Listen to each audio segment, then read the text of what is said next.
So a couple of days ago, it was Gaura Purnima. On Thursday it was, Guru Purnima, not Gaura Purnima, Guru Purnima.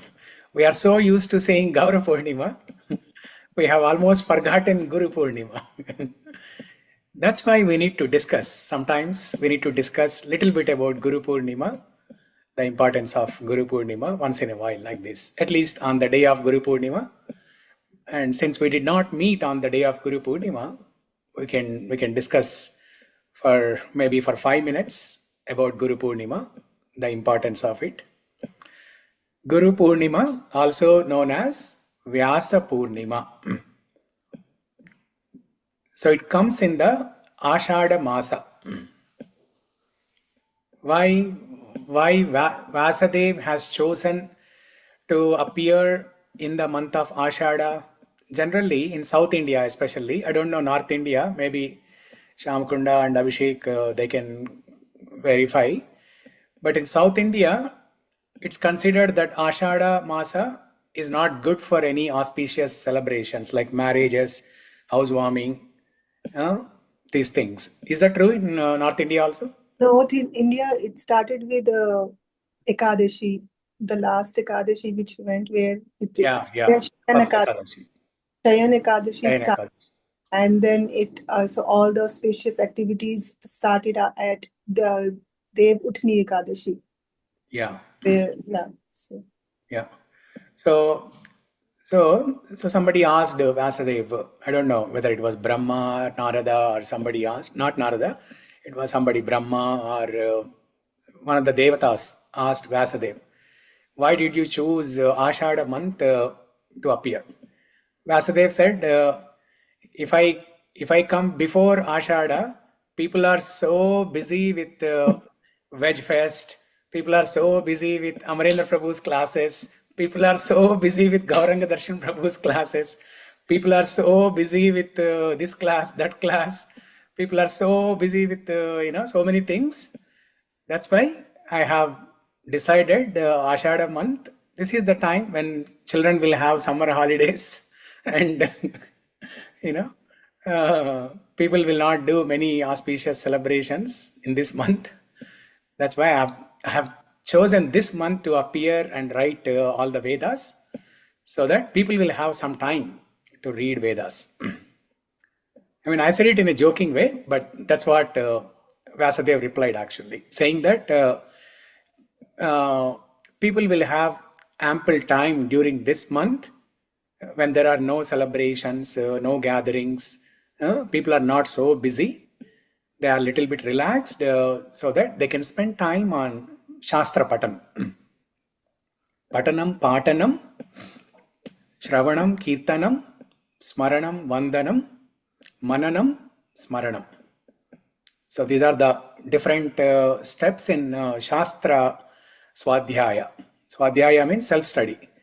When one is doing self-study, it goes through the process of self-study or Swadhyaya. It has various steps, starting with Patana, simply studying or reading.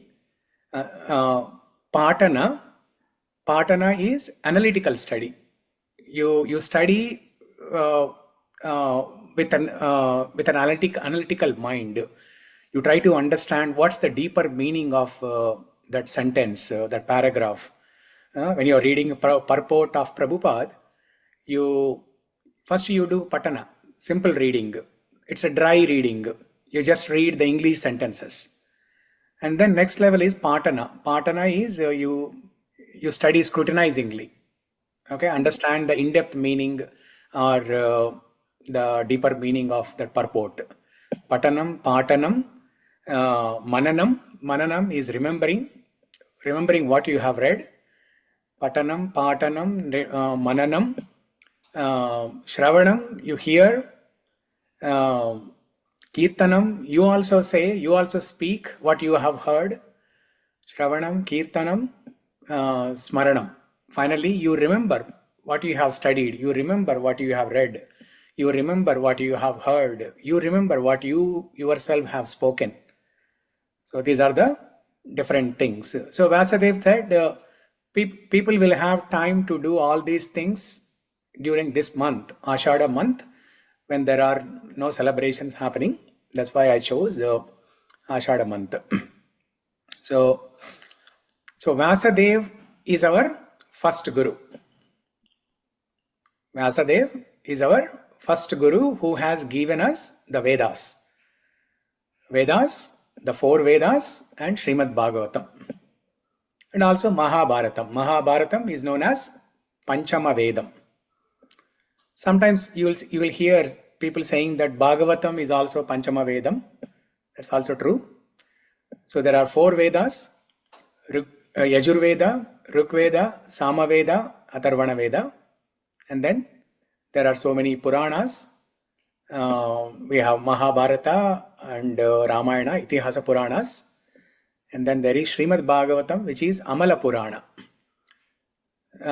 So Vyasadeva is the one who compiled all these Vedas and Puranas. Vedas are emanated from the Supreme Lord. At the time of creation, the Vedas are emanated. If you heard Hariparshad Prabhu's class last time in the temple, the class given by Prabhuji in the temple, Tantra and Vedas. The topic was Tantra and Vedas. So there Prabhuji has clearly mentioned that Vedas were there much before Vyasadeva compiled them. Vedas emanated from the Supreme Lord. Just like how all the Brahmandas, unlimited number of universes, emanate from the Supreme Lord. Similarly, at that time of creation, the Vedas also emanate. Where did we study this? Bhagavatam? Bhagavatam? No. Yeah, definitely there is some reference in Bhagavatam, but I don't remember the reference where it is mentioned that Vedas come from Bhagavan. But in the Bhagavad Gita, in the shloka, in the chapters and in the shlokas that we have. Vishnu Bhagwan, it came, right, Prabhuji? Vedas came from Vishnu. What is that, Annapurna? Sorry. Vedas, I interrupted in between. Sorry, Prabhuji. Vedas came from Vishnu. Prabhuji, it emanated from Vishnu. Correct. So I'm asking where it is mentioned. Acha, where it is mentioned. Okay. Okay, that I don't know. Sorry. That. So we discussed this. There is a shloka in Bhagavad Gita in the chapters that we have discussed. Isn't it that shloka? I don't remember the shloka, but where Arjuna says that, where Krishna says that, I am this, I am that, like, I am the Agni, I am the Jatha Agni, I am... No, that is in 15th chapter. Jataragni is in 15th chapter. Okay. So we haven't gone that far. Maybe after 15 years.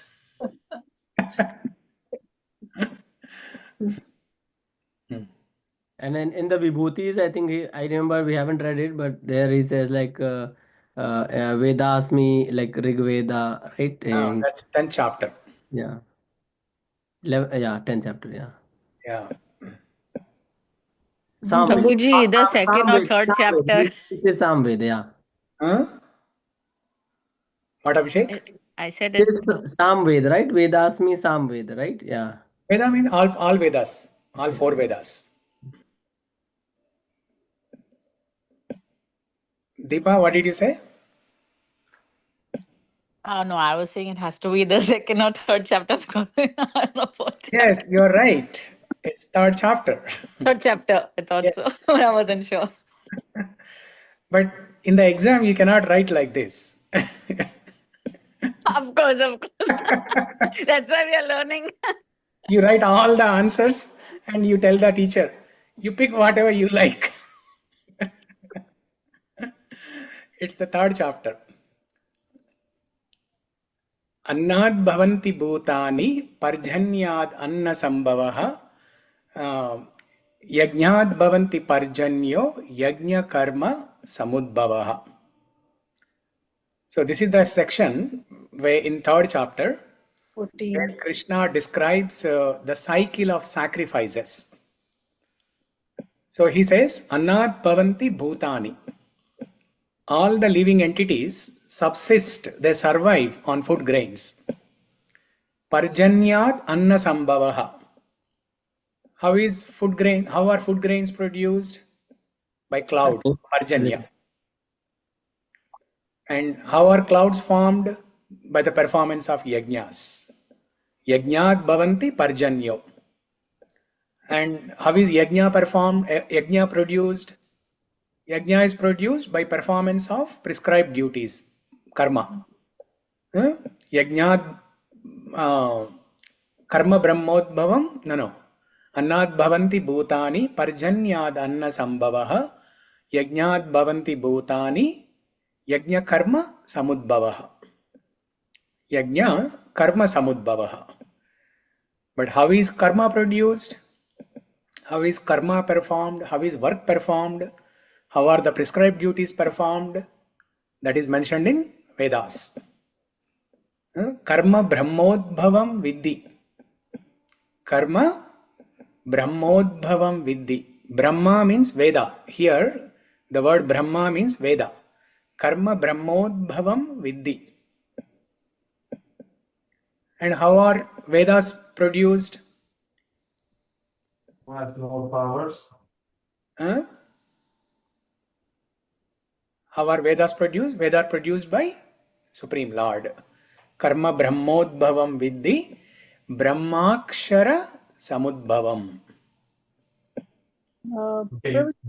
Prabhuji, isn't it mentioned clearly 15.15 though? Very clearly Bhagavan said, I am. Yeah. 15.15 is also correct answer. There are several places where Krishna mentioned, I am the source of the Vedas.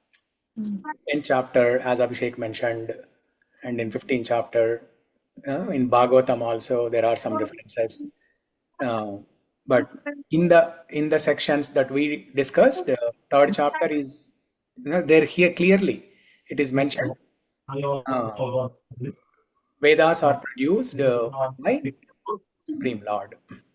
So, karma brahmodbhavam vidhi brahmakshara samudbhavam. What is that shloka?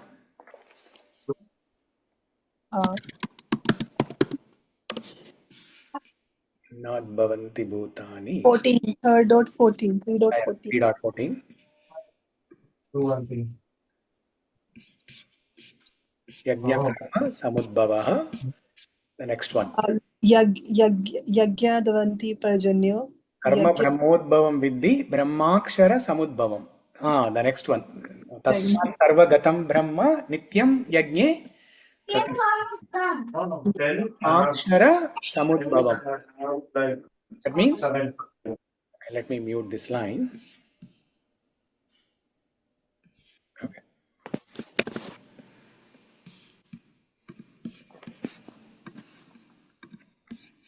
So this is the one here. Karma brahmodbhavam vidhi brahmakshara samudbhavam.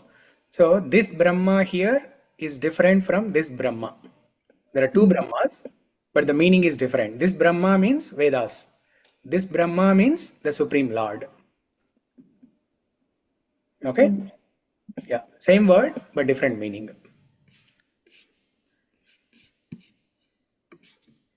Regulated activities are prescribed in the Vedas, and the Vedas are directly manifested from the Supreme Personality of Godhead. So this is the reference. Brahmakshara samudbhavam. Directly manifested from the Supreme Personality of Godhead. Okay? No. Here, Supreme Lord is referenced by Akshara, not Brahma. Akshara. Yeah. Brahma also means Supreme Lord. In one context I have seen where Brahma can also means Supreme Lord. But yeah, here it is mentioned Akshara. So Brahma Akshara Samudbhavam.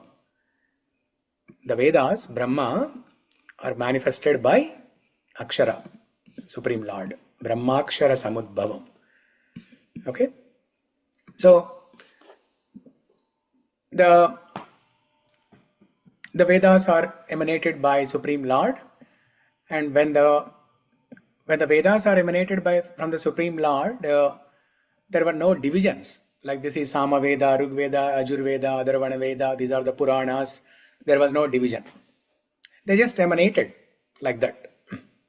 Just like when the universes emanated, there was no division, right? Within the universe, how we have different continents, different countries, different cities, we have made all these divisions. So similarly, after the Vedas were emanated from the Supreme Lord, Vyasadeva, who is an incarnation of Krishna himself, he divided one Veda into 4 Vedas. Originally it was called Yajurveda. And that one Yajurveda is divided into Sama Veda, Atharvana Veda, Rig Veda, and whatever is remaining, that is called as Yajurveda. So 4 Vedas. And then Vyasadeva also compiled Mahabharata, Srimad Bhagavatam. So Vyasadeva is our first Guru who has given us all this knowledge. That's why in Vishnu Sahasranama we worship Vyasadeva. Vyasaya Vishnu Rupaya Vyasa Rupaya Vishnave Namo Vai Brahma Nidaye Vasishtaya Namo Namaha. So there also Brahma refers to Vedas. Brahma Nidhi. Vyasadeva is Brahma Nidhi. He is the reservoir, the treasure house, treasure chest of Vedas. Brahma Nidhi. Namo Vai Brahma Nidaye. My obeisances to that personality who is the treasure chest or treasure house of Vedas, the storehouse of the Vedas. Brahma Nidhi. Vyasaya Vishnu Rupaya. My obeisances to that Vyasadeva who is an incarnation of Vishnu. Vyasaya Vishnu Rupaya. Vyasaya Vishnu Rupaya Vyasa Rupaya Vishnave. My obeisances to that Vishnu who has incarnated as Vyasadeva. Same message conveyed in 2 different ways. Namo Vai Brahmanidaye Vasishtaya Namo Namaha. This Supreme Personality, this Vyasadeva has appeared in Vashishta lineage, in the dynasty of Vashishta Muni. And who is his father? Who is the father of Vyasadeva? Parashara Muni. Who is the father of Parashara Muni? Shakti. Who is the father of Shakti? Vasishta. So this is the lineage of Vashishta, starting from Vashishta all the way to Vyasadeva. Vyasam Vasishta Naptaram Shakte Pautramakalmasham Parasharatmajam Vande Shukatatam Saponidhim. Vyasam Vasishta Naptaram. Who is Vyasadeva? He is the great grandson of Vasishta. Naptaram means great grandson. Okay, Vyasam Vasishta Naptaram Shakte Pautramakalmasham. Shakti is the name of a sage who is the son of Vashishta. Shakte Pautramakalmasham. He is the grandson of Shakti. Parasharatmajam Vande. Parashara Atmajam.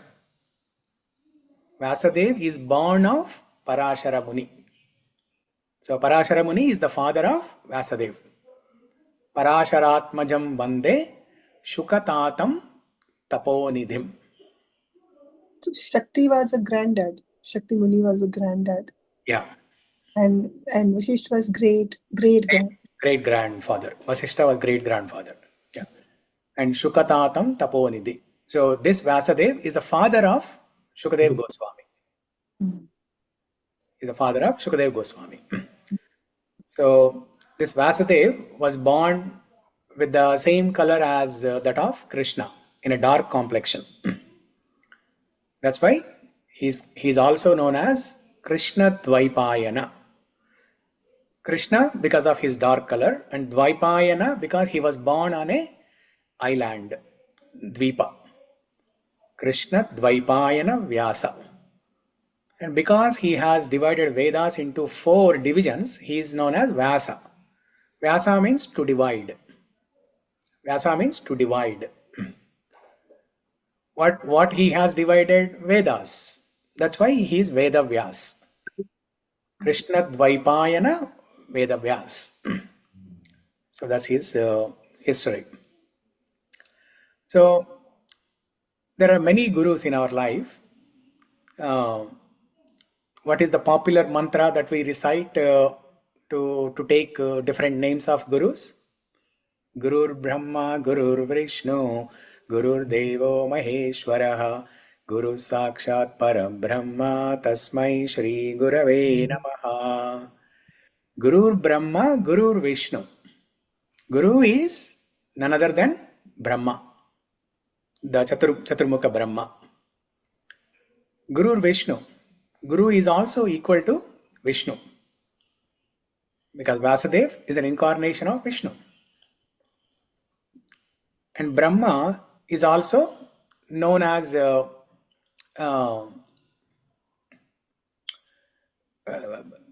Brahma is the first guru, right? Krishna has imparted the knowledge to Brahma, and from Brahma it comes to Narada Muni, Narada to Vyasadeva, and so on. So that's why when we say Gurur Brahma, this particular guru, Vyasadeva, or any other guru, okay, Srila Prabhupada or Radhanath Swami Maharaj, Harivilas Maharaj, even any living guru also is equal to Brahma, he is equal to Vishnu. Gurur Devo Maheshwaraha is equal to Lord Shiva also. He is equal to Krishna also. Here Maheshwara can be understood in both ways, Shiva as well as Krishna. But Maheshwara more specifically refers to Krishna. But Guru is also equal to Shiva. Gurur Devo Maheshwaraha. What's the next line? Guru Sakshat Parabrahma. Parabrahma is that Paramatma, who is another Guru. Paramatma is known as Chaitya Guru.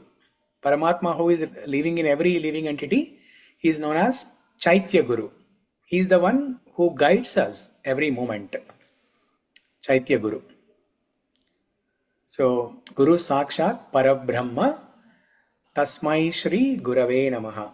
My obeisances to that Guru, who is equal to Brahma, Vishnu, Maheshwara, Shiva, Krishna, Paramatma, and so on.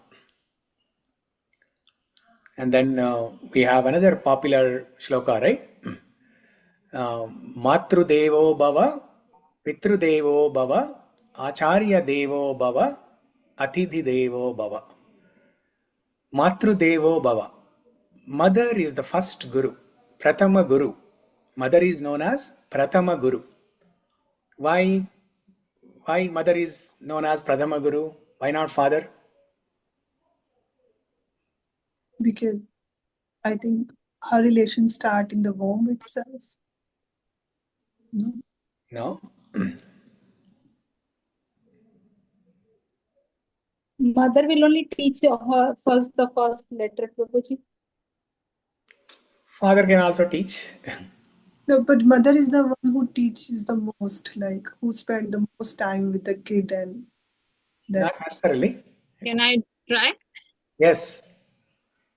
Because the mother is the one who is carrying the baby, and she's hearing, listening, thinking, and so the teaching starts from there, maybe from the time the baby is growing inside the womb.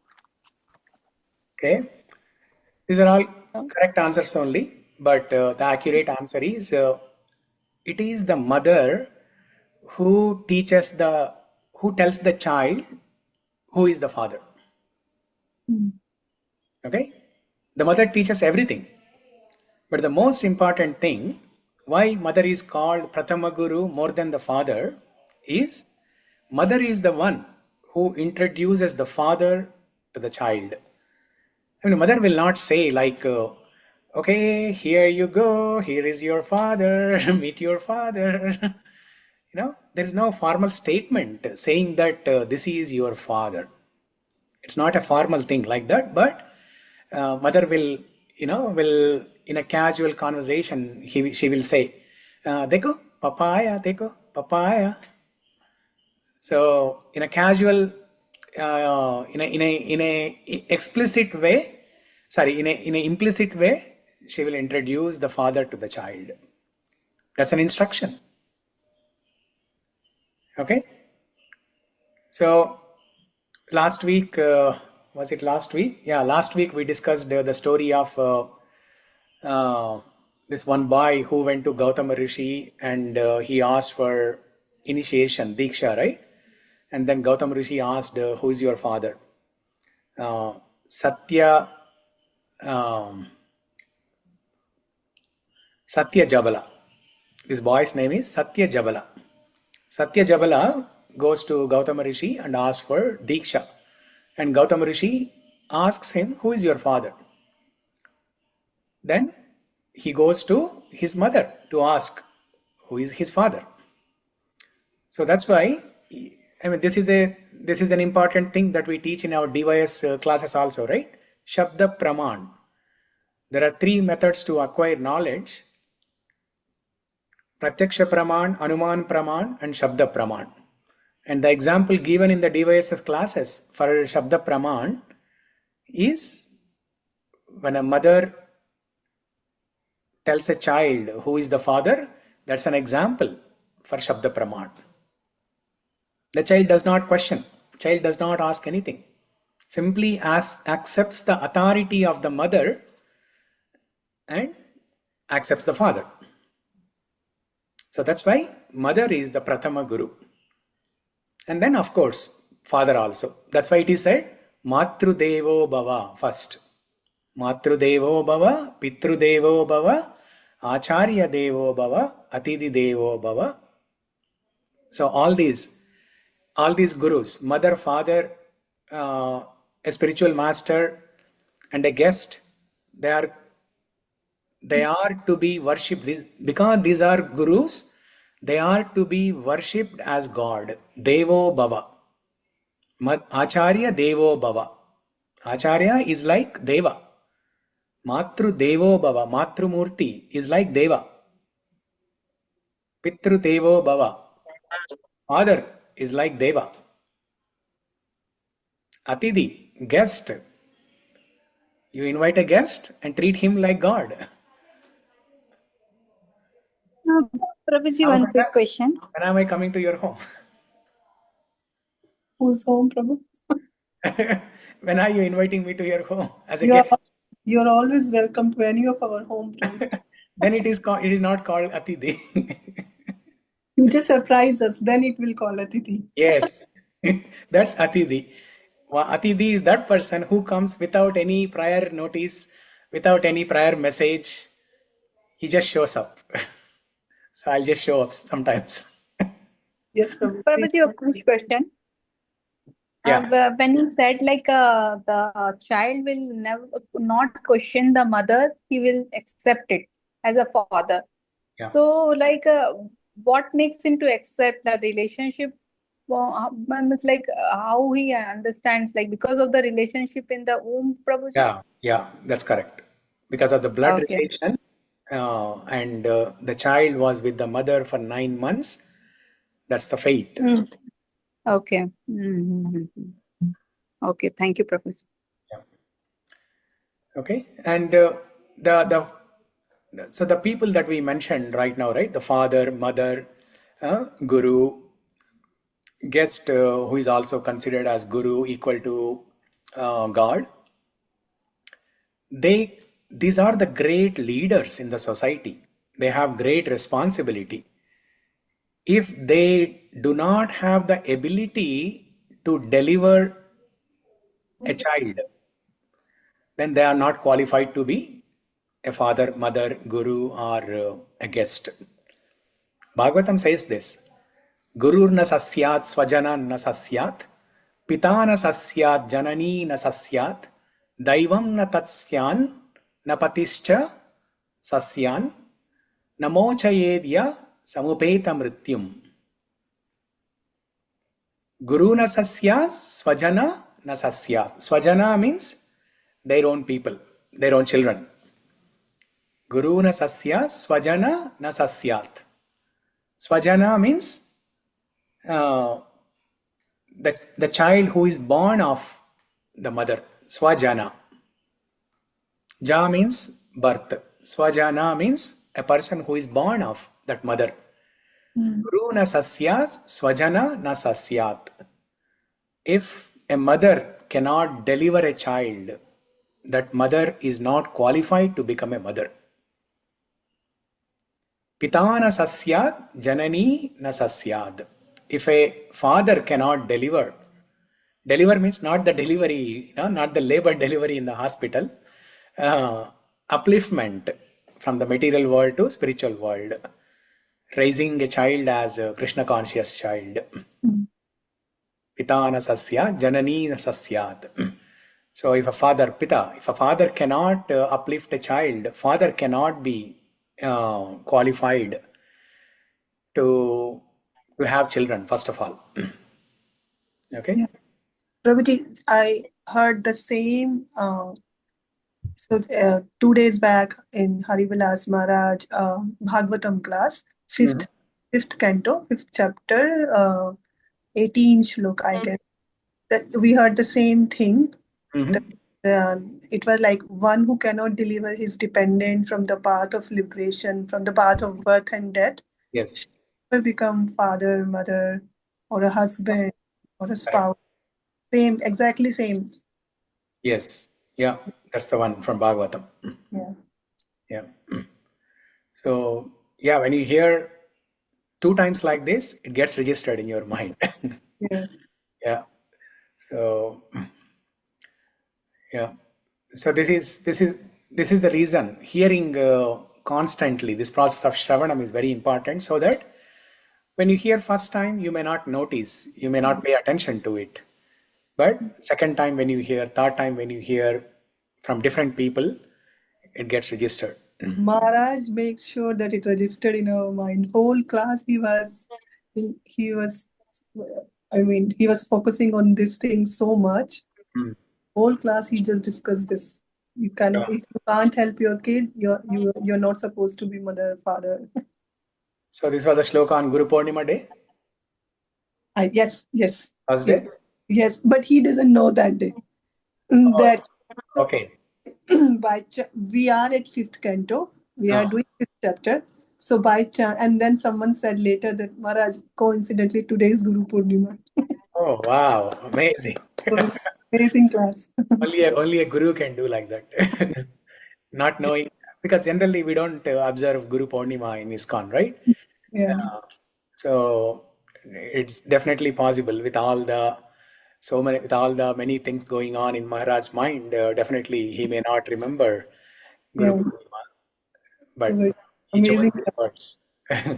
Yes. It was a flow, right? It was a flow. Yeah. And, it was arranged. Yeah. Very good. Yeah.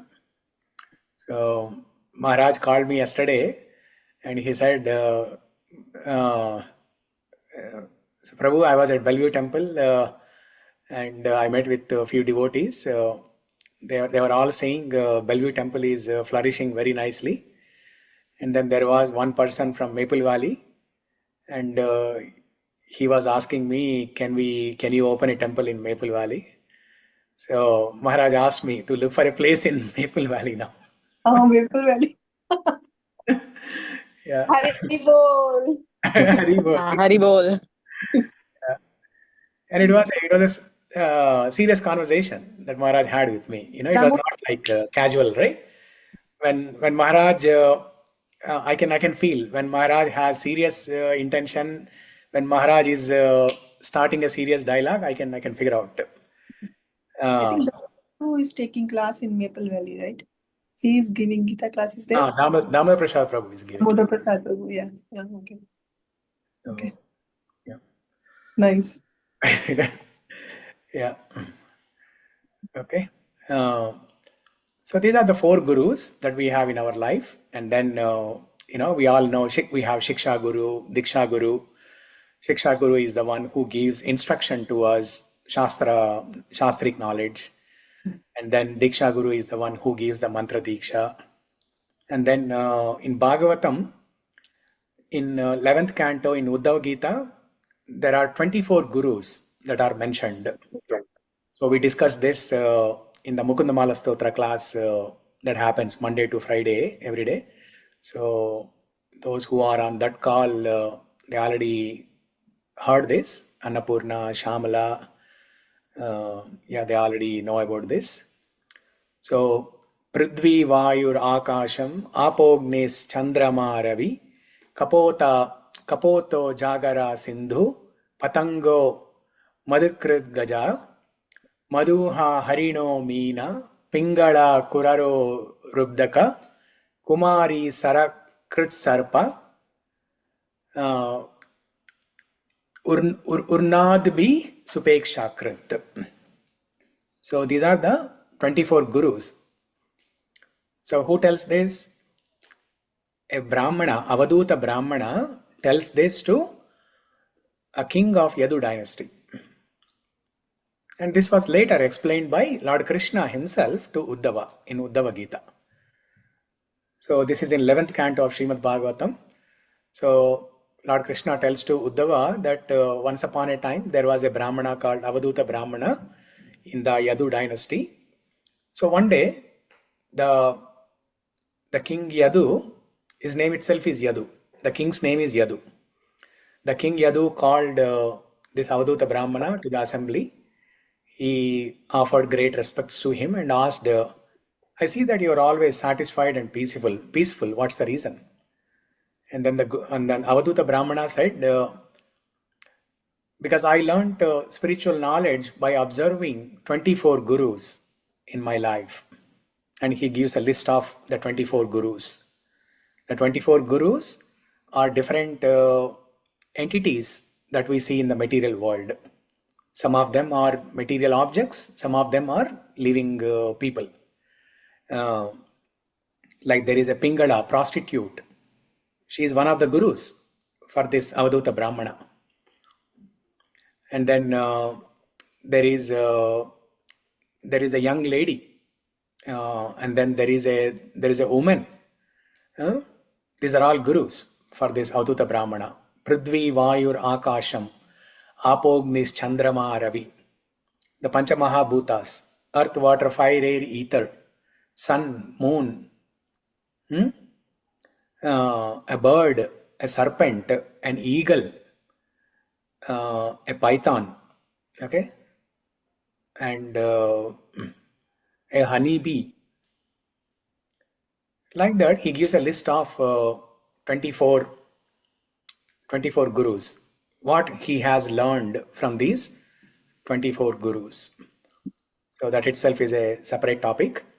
We're not going to go there. But there are, most important thing is in that 11th canto, he tells one of the gurus in the 24 list, one of the gurus, not the 24 actually, 24 are the gurus from whom he learns the knowledge. And he also mentions that I myself am my own guru. So that makes it 25. But if you don't consider himself as his guru, the other 24. So that's why Bhagavatam mentions 24 gurus. Okay. The 25th guru is himself, Atma Guru. And who gave this license to become one's own guru? Krishna himself gave the license. In 6th chapter of Bhagavad Gita, Krishna tells, Uddhared atmanatmanam atmanam avasadhet. Uddhared, that means uplift. Uddhared atman atmanam. So there are two atmas here. The word atma has occurred 2 times. First atma refers to the mind. Because 6th chapter is all about mind, dhyana yoga, how to concentrate. Okay, dhyana yoga, how to focus. Uddared atma atmanam. One has to uplift their mind by their own attempts. Uddared atman atmanam. Atmanam avasadayet. So Krishna himself is giving the license to become one's own guru. So you yourself become your own guru.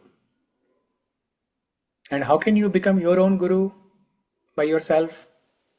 Only when you have read the Shastras. Only when you have learnt spiritual knowledge from a living guru, from a Shiksha guru or Diksha guru.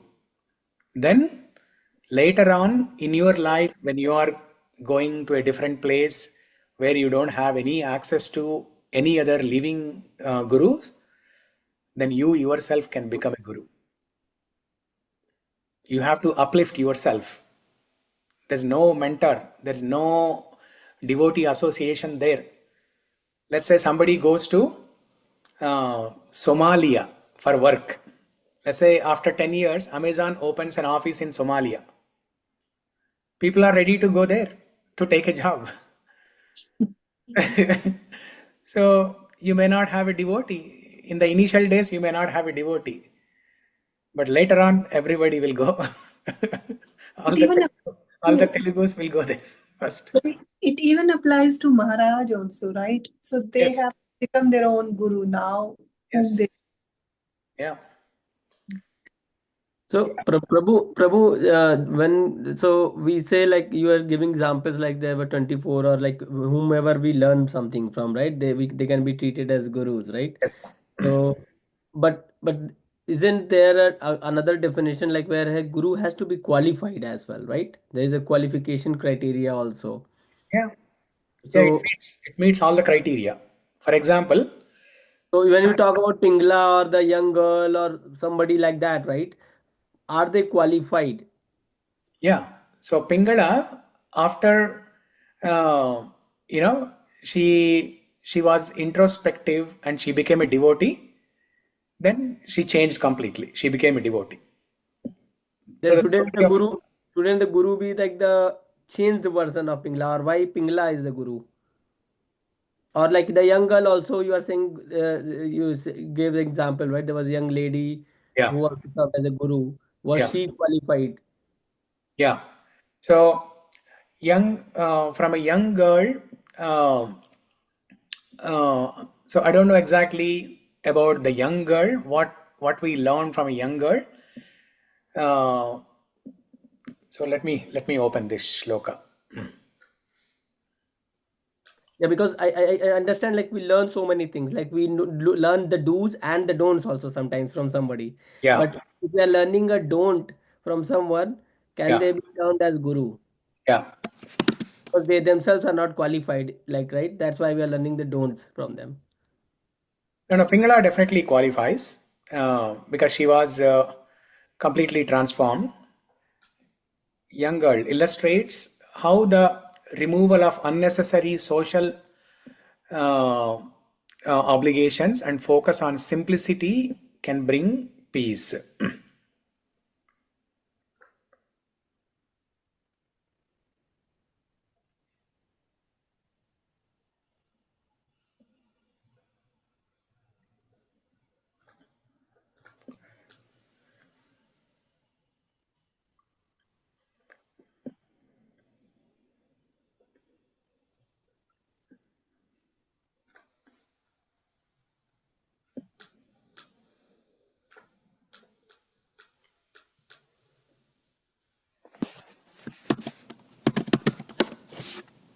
Like for example, we also remember one story you told, like sometimes like there were like two sons of the father, like how people like develop like looking at things, right? I don't know, we discussed in this class or maybe some other class, Which but one is that? like there were two sons of a drunkard father, and then one grew up to be drunkard and one didn't grew up to be the drunkard. And yeah. The reason for the one who grew up drunkard because he said, "Hey, I saw my father doing this and I grew up," and the other one said, "Hey, I saw my father doing this and that's why I didn't grew up that Yeah, way." and I learned They both are learning, what but not to can do. the father be termed as a guru here? Yeah, Yes, I learned what not to do. yeah. No, but these are all qualified. Okay. For example, you take water. What's the qualification of water? Water is pure. So you learn purity. When you see water, you learn that just like how the water can purify any dirt. Okay, you have some dirt on your body. The only way to cleanse dirt is using water. So, what I understood, Prabhu, is Mhm. like that's for taking initiation, we should be very, very careful. It should come under the criteria of the Yeah. guru. Mhm. Otherwise, in our normal day-to-day life, whatever we are learning, Mhm. wherever we are learning, whatever from anyone, we just generally call them as a guru. Like, yeah, we learned this thing from this person, so like a guru. But actually, for initiation, if we are taking diksha, then the qualification, then we should be really focusing on the qualification of the person with whom we are taking initiation. Mm. No, even Then Shiksha Gurus when has to all be. these Diksha is when we the guru that we take Diksha is Diksha Guru, but all these 24 gurus are Shiksha Gurus. So there also we need to see qualification. So here is a description. Okay, No, let the me. said when Abhishek Prabhu said the don'ts, when we learn the don'ts, Hmm. there is no qualification there. Yeah, yeah. But then also that person is Others, and doing you that. learn. They don't. We don't need. We don't look for a qualification in them. Yeah. We Yeah. apply Shastra there, saying that what happens when a person uh, performs vikarma, Hmm. prohibited activities that are prohibited in the Shastra. So when a person is a drunkard, we know what happens to them. Their health is spoiled, their behavior is not correct, they are in tamasic mood. uh, so we know all the things that we learn from Shastra, we see in them, and then we avoid. So he can. I mean, we don't call him a guru. Hmm. We don't call him a shiksha guru, but that's an example. That's an example. Seeing that example, we apply the shastric knowledge and apply in our own life. It Oh, reinforces. if It I kind of also violate shastric injunctions, I will also become like that. I will also suffer like that. it kind of reinforces those facts, right? The It Sastric facts. reinforces. Yeah. Yeah. Prabhuji, we can give like that, the based on the qualities is become a guru. Yeah. Like a water, you have Guru given means the definitely quality, they right? have qualities. Guru means they should have qualities. Yeah. They should have qualities to uplift us. Hmm. That's the other shloka from Bhagavatam, 5th canto, 5.5.18, right? If a father or mother doesn't have the ability to uplift a child, they cannot even give birth to children. So guru means they should have qualities, devotional qualities. So here is a description why young girl is chosen as a guru. Receiving some prospective bridegrooms on a day when her parents were away from home, she went into the kitchen to prepare food for them. While beating rice, her bracelets jangled, and she was afraid that young men would think her family was poor because she was doing all the work in the home. She broke all the bracelets except two on each arm, but these also jangled.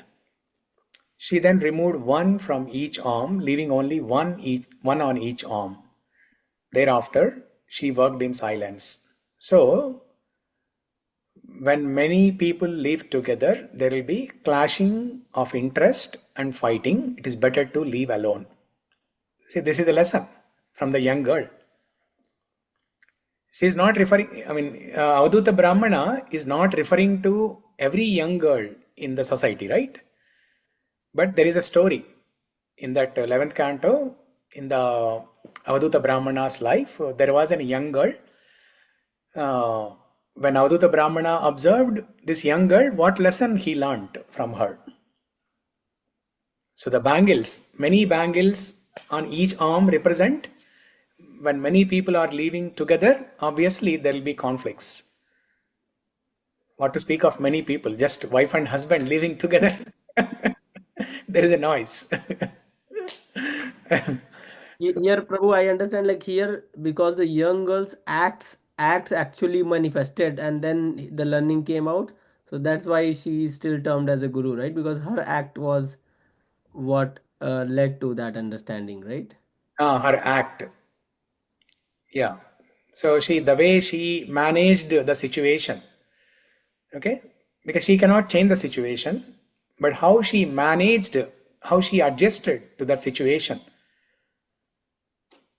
that's a lesson for Avadhuta Brahmana.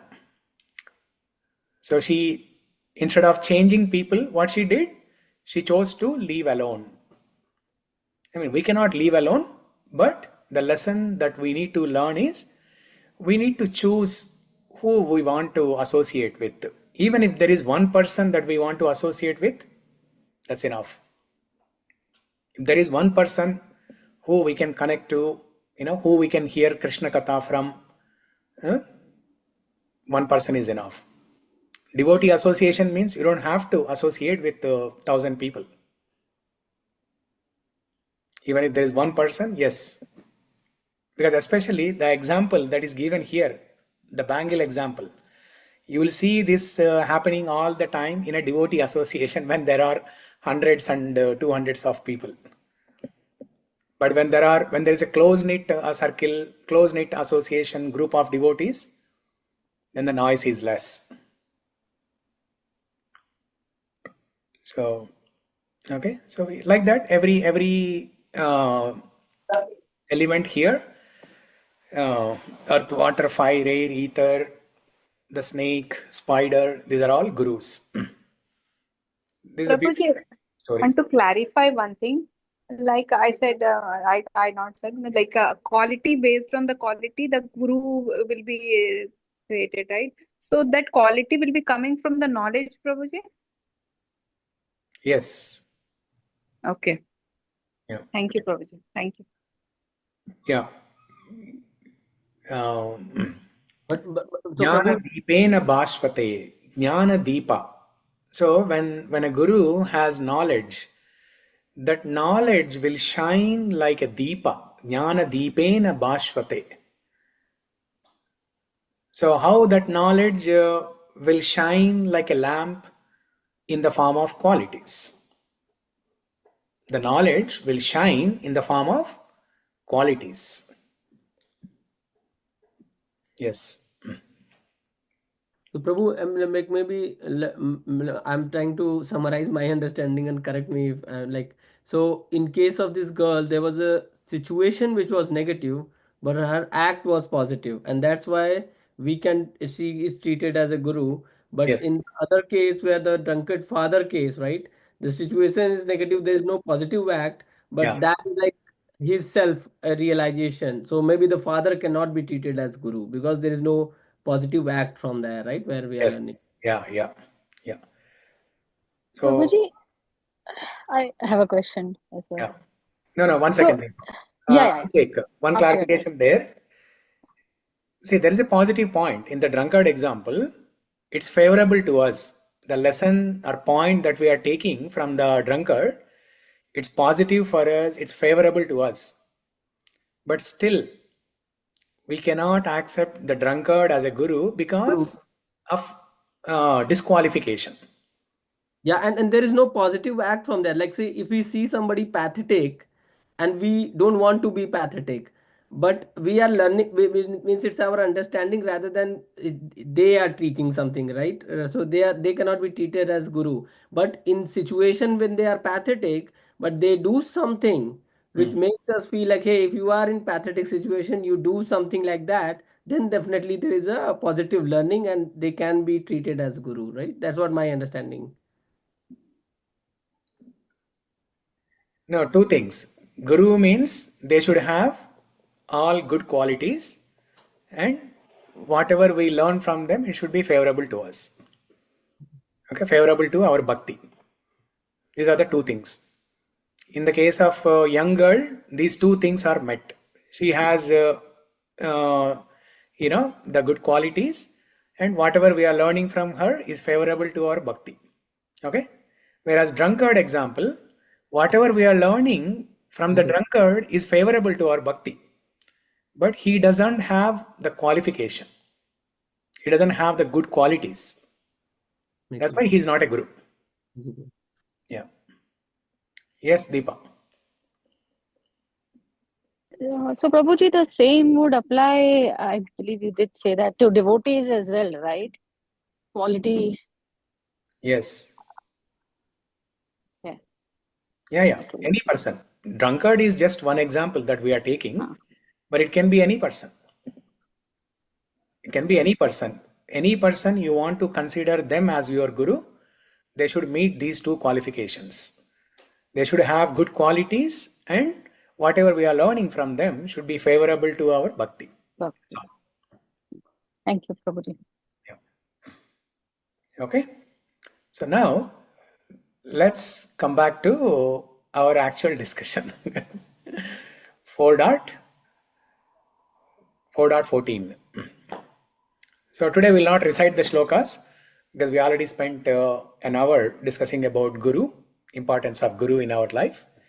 So we'll discuss the shloka 4.14.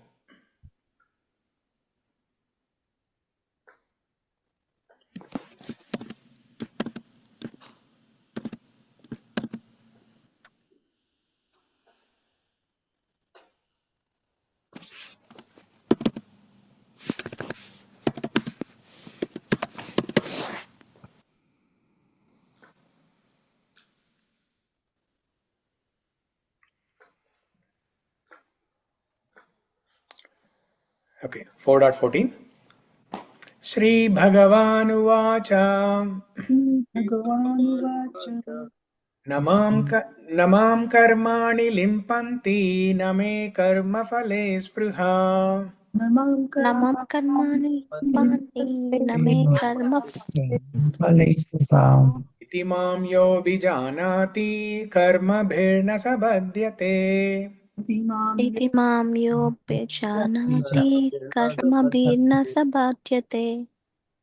Now, never, mom, me, karmāṇi, all kinds of work, limpanti, do effect, na, nor, me, my, karma-phale, in fruitive action, spṛhā, aspiration, iti, thus, mam, me, ya, one who, abhijānāti, does know, karmabhiḥ, by the reactions of such work, na, never, saha, he, badhyate, becomes entangled. Okay. Yeah, translation and purport. Shyamkunda, you want to read? Yeah, sure. Purport by Srila Prabhupada. As there are constitutional law in the material world stating that the king cannot do wrong or that the king is not subject to the state laws, similarly the Lord, although he is the creator of the material world, is not affected by the activities of the material world. He created and remained aloof from the creation, whereas the living entities are entangled in the fruitive results of the material activities because of their propensity of lording it over the material resources. The proprietor of an establishment is not responsible for the right and wrong activities of the workers, but the workers are themselves responsible. The living entities are engaged in their respective activities of the sense gratification, and these activities are not ordained by the Lord. For advancement of the sense gratification, the living entities are engaged in the work of this world, and they aspire to heavenly happiness after death. The Lord, being full of himself, has no attractions for so-called heavenly happiness. The heavenly demigods are the only his engaged servants. The proprietor never desired the low-grade happiness such as worker may desire. He is aloof from the material actions and reactions. For example, the rain are not responsible for different type of vegetations that appear on the earth. Although without such rains, there is no possibility of vegetative growth. Vedic smṛti confirms the fact as follows. In the material creation, the Lord is the only supreme cause, the immediate cause of material nature, by which the cosmic manifestation is made visible. The created beings are of many varieties, such as the demigods, human beings, and lower animals, and all of them are subject to the reactions of their past good and bad activities. The Lord only gives them the proper facilities for such activities and the regulations of the modes of nature. But he is never responsible for their past and present activities. In the Vedanta Sutra 2.1.34, it is confirmed Veshyamya nai grihane na sapeksh stavat. The Lord is never partial to any living entity. The living entity is responsible for his own act. The Lord only gives them facilities, though the agencies of the material nature, the external energy.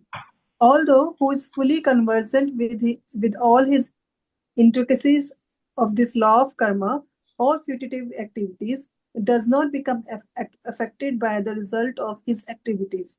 In other words, a person who understands this transcendental nature of the Lord is an experienced man in Krishna consciousness, and thus he is never subjected to the law of karma. One who does not know the transcendental nature of the Lord and who thinks that the activities of the Lord are aimed at fruitive result, as are the activities of the ordinary living activities, certainly becomes entangled himself in fruitive reactions. But one who knows the supreme truth is liberated soul fixed in Krishna consciousness. Very nice. Very nice. Okay. Yeah. So this word fruitive, I have been seeing since last 10 years, almost every devotee, when they're reading, they read it as fruitive. Yeah. It's fruitive. Yeah. It's true. Yes. Fruitive. Thank you very much. Yeah. Good corrective. Yeah. Yeah. So what is Krishna saying here? So what's the context? What did we discuss before this? 4.13, 12 or 11. 4.11 is how Krishna reciprocates to devotees. Ye yata mam prapadyante tamstataiva bhajamyaham mama vartamanu vartante manusya partha sarvashaha. I reciprocate to my devotees in accordance with their worship.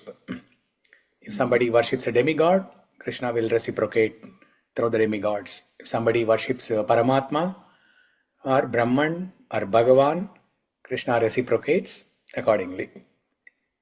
And if somebody worships Krishna in Madhurya Bhav, he reciprocates according to that. If somebody worships in Aishwarya Bhav, Krishna reciprocates like that. So that is 4.11.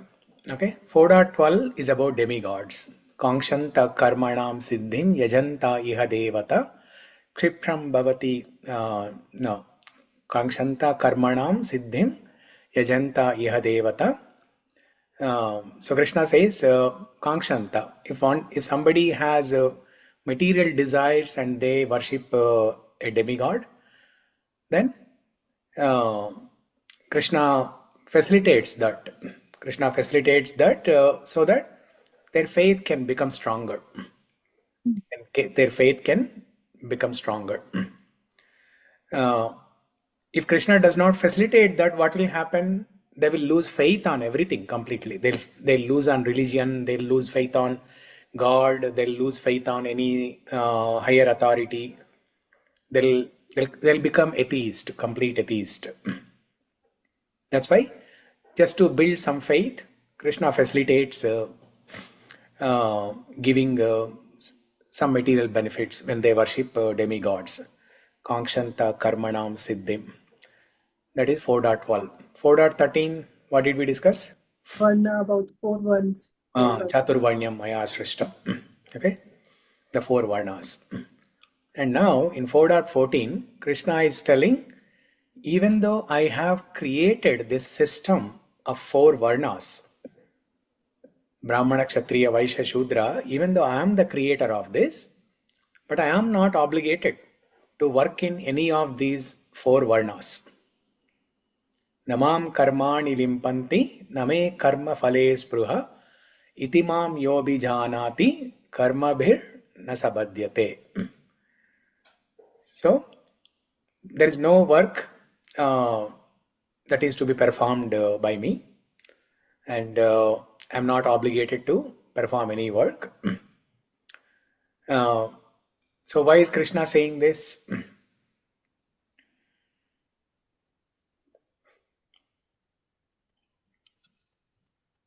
Why would anyone want to work, first of all?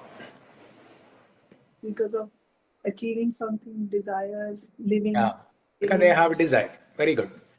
And because Krishna doesn't have any desire, he is not obligated to work. He doesn't have to work. He doesn't have to work. Okay? If you are a CEO of a company, you don't have to work. You can just relax. So, the Supreme Personality of Godhead, He is the creator, proprietor, maintainer, enjoyer of everything. So He doesn't have to work. He doesn't have any desire like how we have a desire to enjoy. Another question.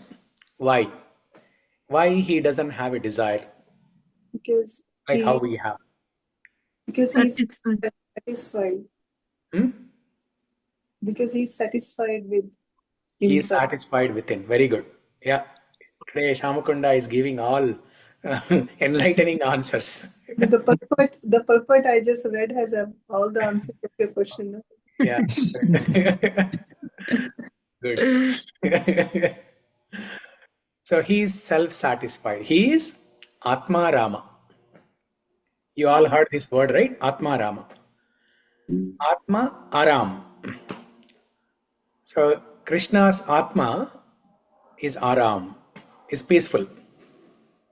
Krishna's Atma is Aram, peaceful. Always resting, always peaceful, not agitating, not looking for any material benefits. He doesn't have any desires.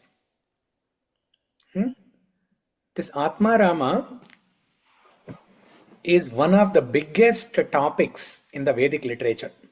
You take any sampradaya, any literature, Atma Rama or self-satisfaction is one of the biggest topics.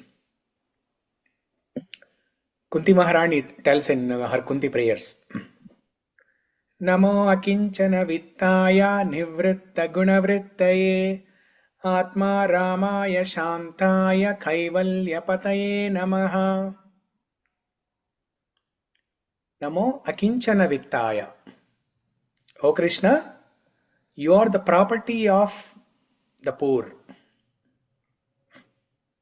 Namo Akinchana Vittaya. Vittam means property, like wealth. Akinchana means poor. You are the property of the poor. You are the wealth of the poor. Namo Akinchana Vittaya. Nivritta Gunavrittaye. Nivritta means Nivritti Marg. You must have heard this word, Nivritti Marg, right?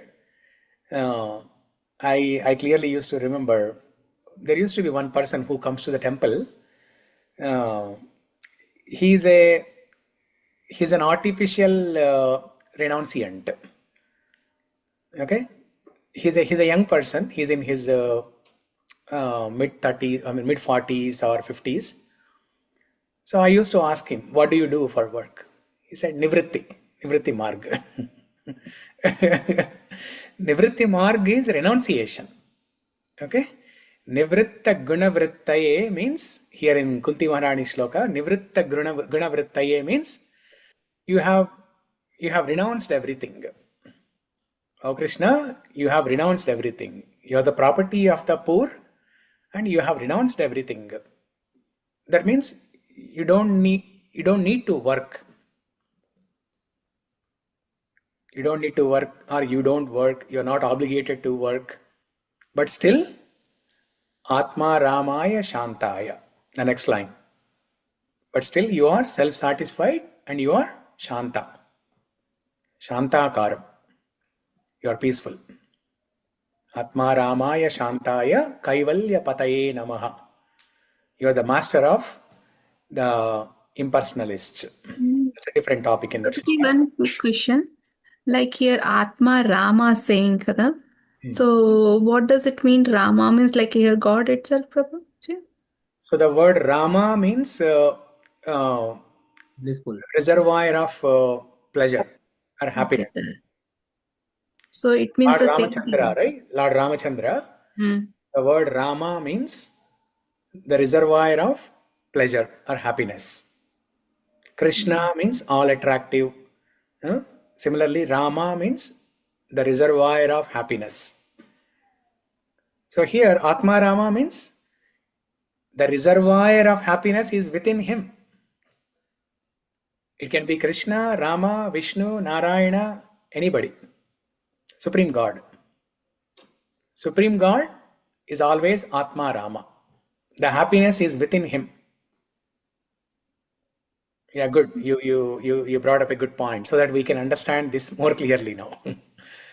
Yeah, Rama means the very word Rama means reservoir of happiness. And where is that reservoir? It's within him.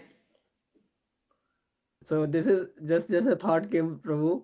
Like we are saying, Bhagwan is like Atmaram. He is like happy within, Yeah. and he has devotees try to please him or make him happy. Devotees try to make him happy. Yeah, Yes. so that's like kind of contrast, but yeah, it's just like ironical. Just a thought came to my mind. So Yeah. Prabhu, you are saying there's no point. means no, I'm not saying it's not point. It's just like the thought crossed in my mind. We should continue doing, but like yeah. Yeah. So when It's like Yashoda Ma and the Brijvasis were always worried about the Bal Krishna, right? Yeah. But he is Bhagavan, but still they were worried. Like they know he's Bhagavan and nothing can happen to him, but they still have to worry. Yeah. Yeah. So devotees give happiness to him. Why? To get their own happiness. Shrotra Manobhirama. Krishna has a name, Shrotra Manobhirama. That means when we hear about Krishna, when we hear about his Leelas, we become happy. Shrotra Manobhirama. So we are trying to do the Shravanam, thinking that Krishna will be happy, right? That That's means one of the reasons, we right? do kirtan like Kirti, we do glorify him so that Krishna is happy. Yeah. But because then he will reciprocate in the same manner to us as Yes. well. He will be happy and we'll also be happy. Why we become happy? Because he's happy. But So he's not dependent on us for happiness. he's not dependent on us. Whether you make him happy or not, he's always happy. But why you make him happy is to make yourself happy. Yeah, if you make him happy, then only we will become happy. Otherwise, we will not become happy. Then again, it sounds like we are doing it for ourselves. This is in the initial stage. In the later stage, what did Chaitanya Mahaprabhu say in Shikshashtakam?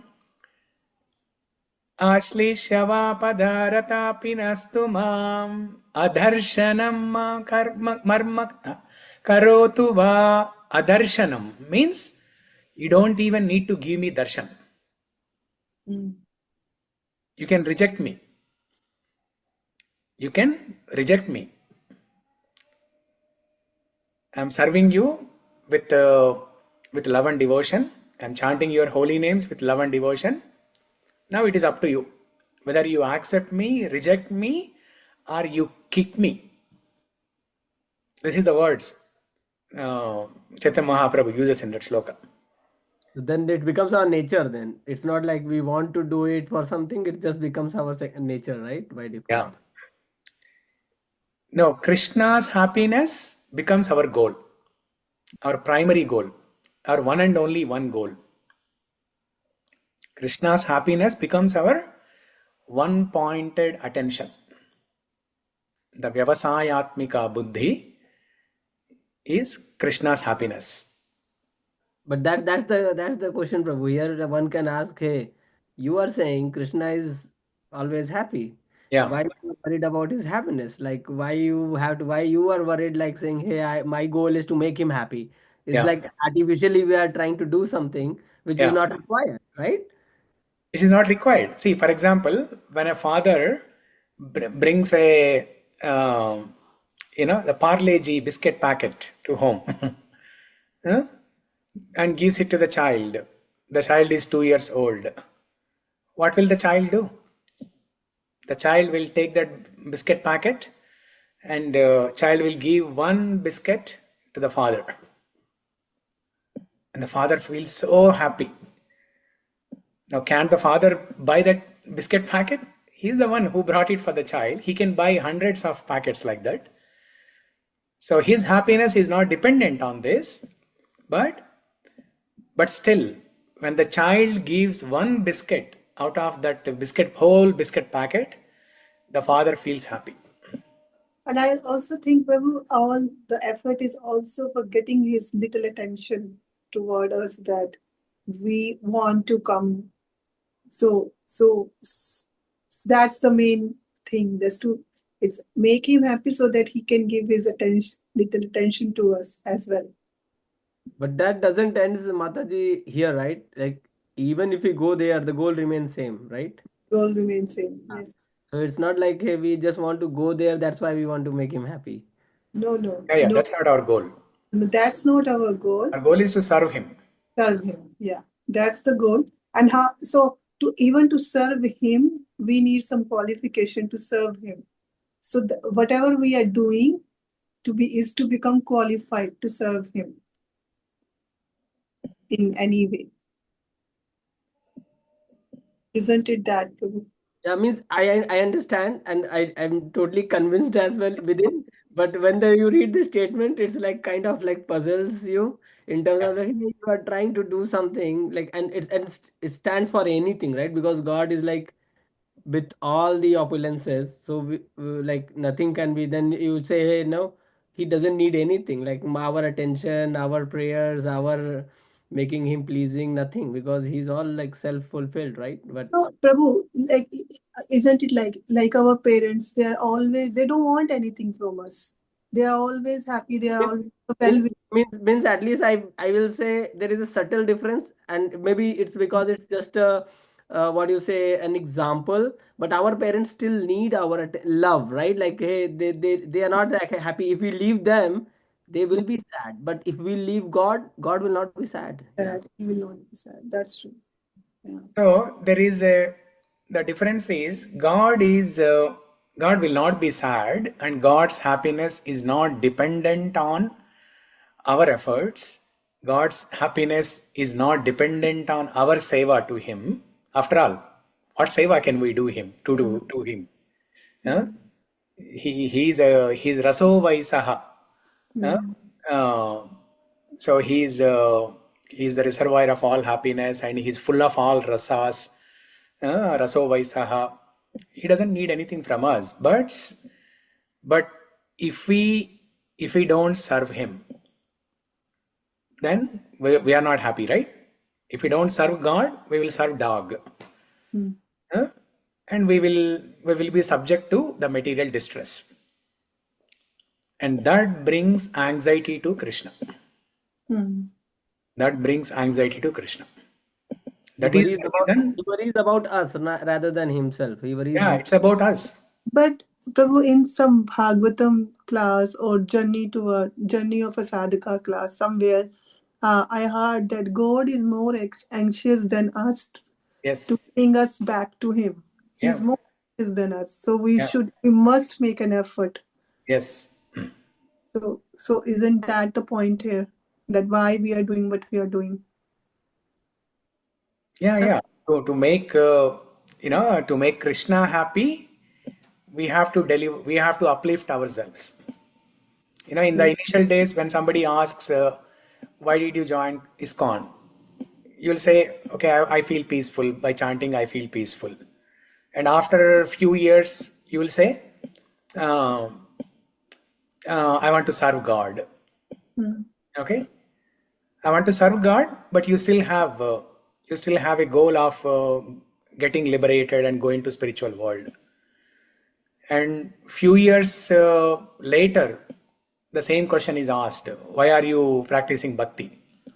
Then that time, after much maturity, we will say that uh, because I am away from God, and in my absence, God is feeling distressed. God is feeling the anxiety for me. God is missing me. I am away from God. He is my Supreme Father. So my Supreme Father is missing me. So I want to give him happiness. That's why I want to serve him. And Prabhuji, just correct me if I'm wrong. Like we develop a love relationship with the God. Like when we love somebody and a connection has been formed, and for when we love somebody, we feel like doing everything for him. In that way, Prabhuji, this understanding? What is that? If we love God, so after some certain stage of doing the service, we develop the love for the God because Yeah. He's the one, and that connection already the God will be only creating that one, and we feel for that, and we feel like doing everything for Him, Prabhuji. It's like that, Prabhuji. Correct. Yeah. Okay. Yeah, only out of love you can do everything for Krishna in that mood, Krishna. saying that nothing for me, only for everything for you, Krishna. Everything for you after knowing all the knowledge. It means like when we are ignorance is will disappear, like then only we can understand and we can do everything for the God, Prabhuji, right? Yeah. So we Thank recite you. the mantras, right, in the pujas. Uh, idam Krishnaya, idam namama. Idam Krishnaya, idam namama. Nothing for me, but everything for Krishna. Yeah. So this Atma Rama, there is a shloka in Bhagavatam about this Atma Rama, topic of Atma Rama, and that Atma Rama verse from Srimad Bhagavatam is explained by Chaitanya Mahaprabhu in 61 different ways. See, now we are discussing so much about this one word Atma Rama, right? So Chaitanya Mahaprabhu definitely understood that there will be some confusion or people will misinterpret this. That's why in Chaitanya Charitamrita there is a section where Chaitanya Mahaprabhu discusses with Sanatana Goswami about this one verse, Atma Rama verse. Chaitanya Mahaprabhu gives 61 different meanings of the same verse. So I'll show you that verse from Bhagavatam.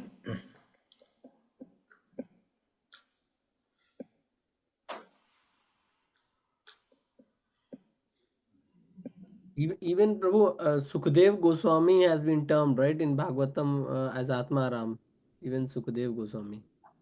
Sukadeva Goswami is also mentioned as Atmaram, you are saying? Is that what you are saying?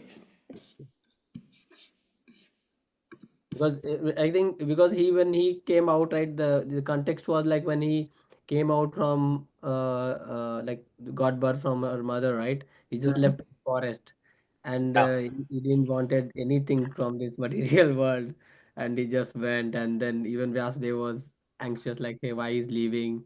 And he sent his disciples to Yeah, that is not, we cannot call that as Atmarama status. He was liberated.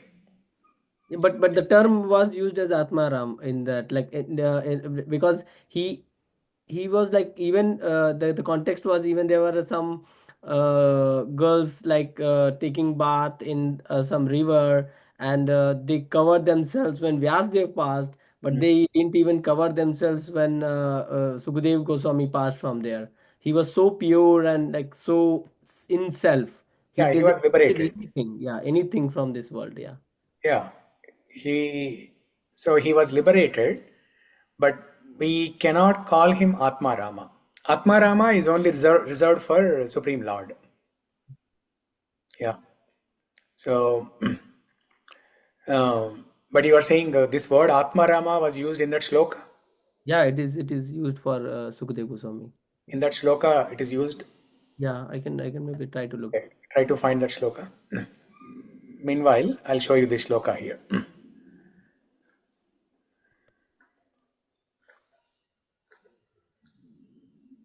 So here, this is the shloka from Srimad Bhagavatam, first canto, 7th chapter, 10th shloka, 1.7.10.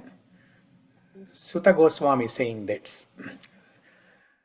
Atma Ramascha Munayo Nigranta Apyurkrame Kurvantyahitukim Bhaktim Ittam Bhuta Guno Harihi. So, Venugopal, can you read this translation? Yeah, Prabhuji. Suta Goswami said, all different varieties of Atma Ramas, those who take pleasure in the Atma or spirit self, especially those established on the path of self-realization, though freed from all kinds of material bondage, desire to render unallied devotional service unto the personality of Godhead. This means that the Lord possesses transcendental qualities and therefore can attract everyone, including liberated souls. Yeah. So here, this verse is saying that the Lord, so you read the last sentence first and then go to the first sentence, then you will understand. The Lord possesses transcendental qualities, therefore they can attract everyone, including liberated souls. So this was given in the context where Shukadev Goswami, he does not even want to come out of his mother's womb. This is the same, Prabhu. This is what I was referring to. Yeah, Oh, this is the same verse? this is the same verse I remembered. Yeah. Okay, but this word Atma Rama is not referred to um, um, Atma Rama, those who take pleasure in the Atma. Yeah, Sukadev in the Goswami. purport maybe it is mentioned like Sukadev. Yeah.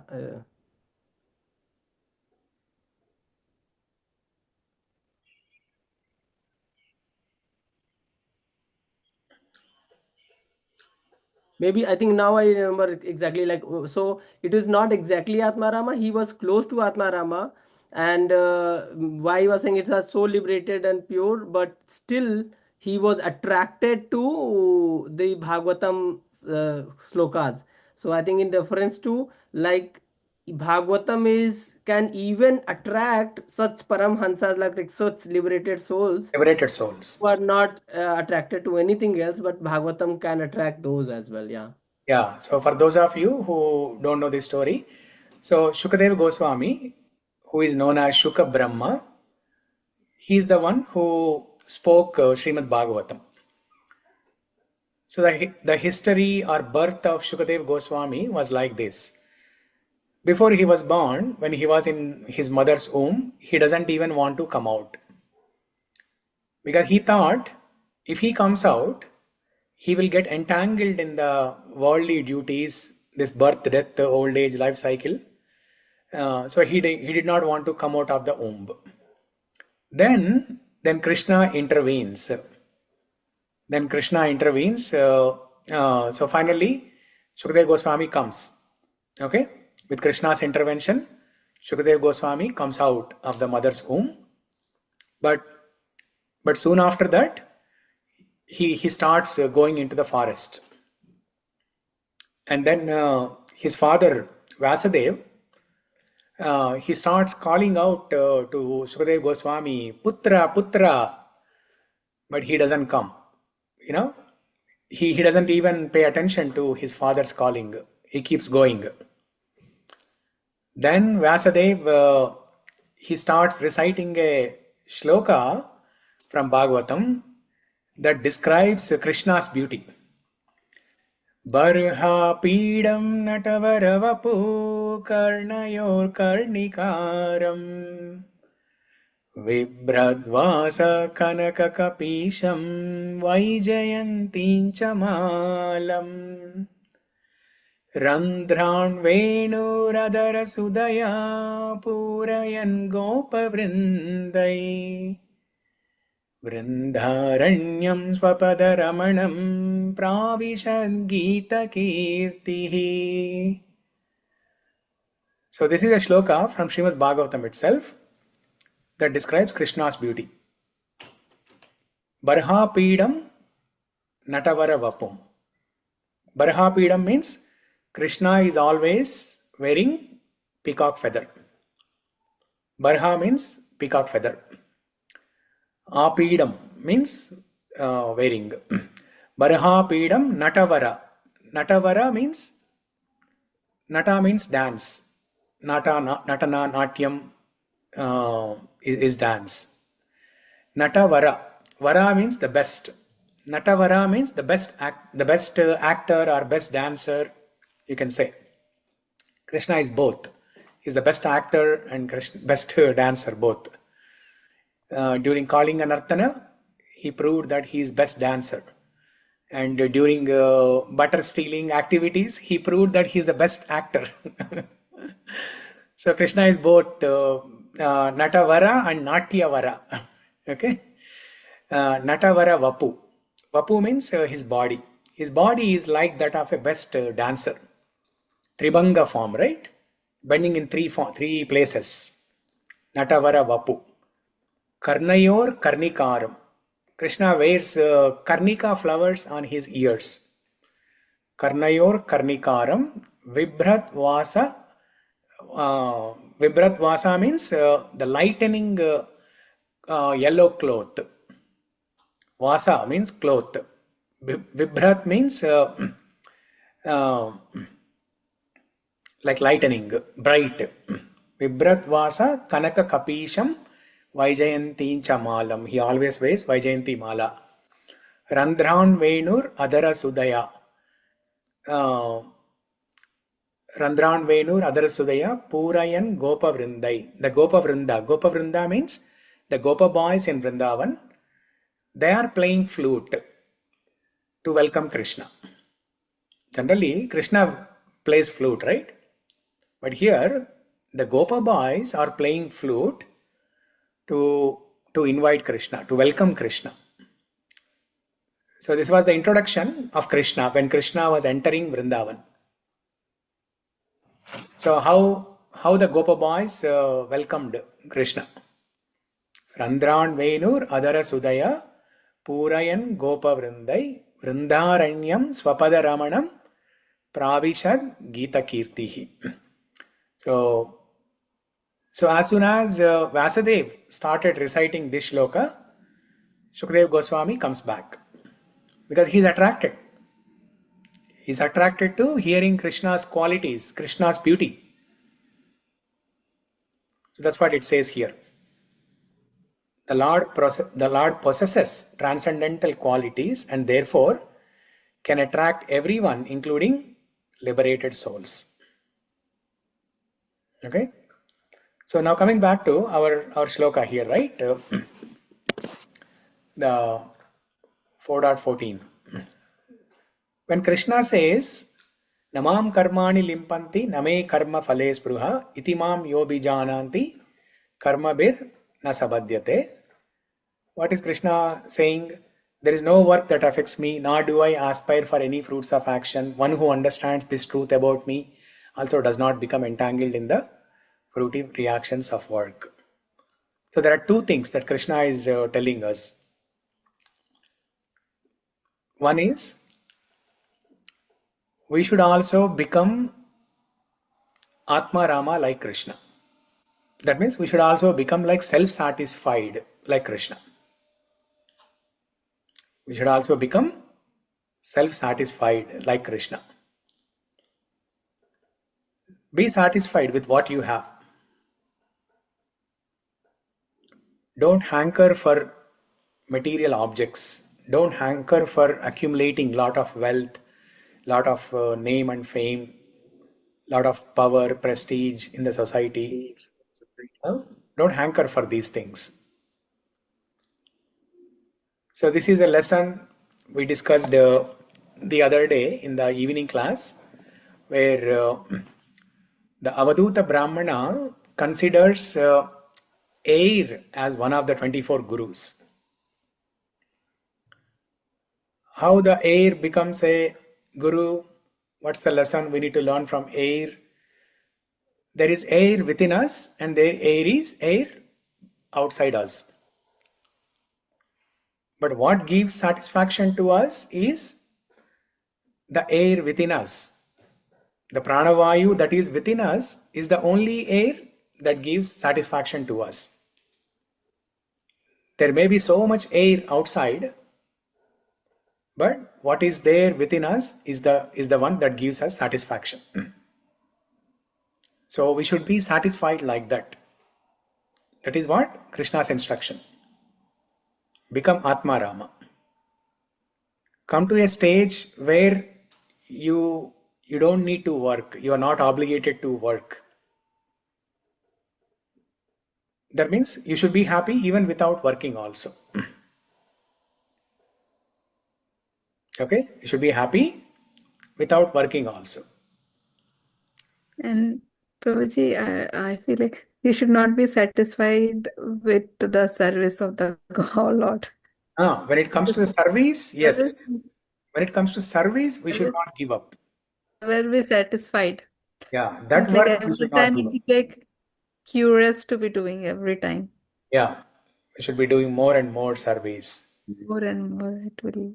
Yeah, that work we should not give up. But when Krishna says you should be happy even without working, he's talking about the material work, the material occupational duty. Yeah, in the beginning stage, yes, to maintain the body, to maintain the family, we need to earn some money. Yes, we need to work. But eventually, we have to take up bhakti full time, which means we have to give up our material occupations and do bhakti as full time. So that is one instruction. And other instruction is, yes, as Annapurna mentioned, right? The service to Krishna, that we should not escape from it. When Krishna says, oh, I am happy, I am self-satisfied without doing any work, so let me also go to Himalayas and not do any work and become satisfied. That is what Sukadeva Goswami was trying to do, right? First of all, he did not even want to come out of his mother's womb. And even after coming out of the mother's womb, he ran away from home. And Arjuna, and why Krishna is telling this to Arjuna here? Because that was Arjuna, that is what Arjuna was thinking. Arjuna was thinking, if I work, if I fight, I will be entangled in the sinful reactions of this fighting. I will be the cause of the death of so many people, so I don't want this sin.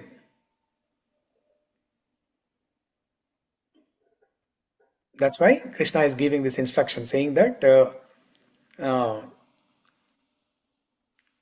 you come to a stage where you don't need to work, you don't need to perform any material work, but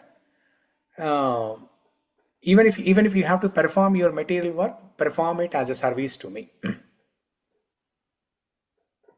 Don't perform that material work to satisfy your needs, to satisfy your desires, but do that as a service to me. Namam karmāṇi limpanti name karma-phale spṛhā. Karma-phala spṛhā.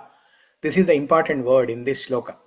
The second line says, Name karma-phala spṛhā. Spṛhā means that awareness, that focus, the interest on that one. Karma-phale spṛhā means attachment to the results. Attachment to the results. Aspiring the results of your work. Krishna is saying, I don't have any attachment to the results of my work. First of all, I don't have any work to do, and nor do I aspire any results of the work. When Krishna is telling this, it is an instruction to us. We should also become like that. Karma-phale spṛhā, na karma-phale spṛhā. Prabhuji, quick question. Like, even though we know, like, we should not, like, we should have a full time like that. But like, we know Krishna is everything. We should devote it. So, what makes the person to back off of doing full time, like not having faith or fear? Or what is the one which is backing off us to do it full service, Prabhuji? Yeah. Because most of the people, even though everything is, but they are still working right now, even though, yeah. So, what is the factor and how we can do mentally prepare for that, Prabhuji? Yeah, two things. One is not having full faith on Krishna, and uh, having material desires for enjoyment. Having material desires for enjoyment, for our own happiness. So these are the two reasons. Yeah, So if we have faith on Krishna, that Krishna will protect us, Krishna will provide everything to us.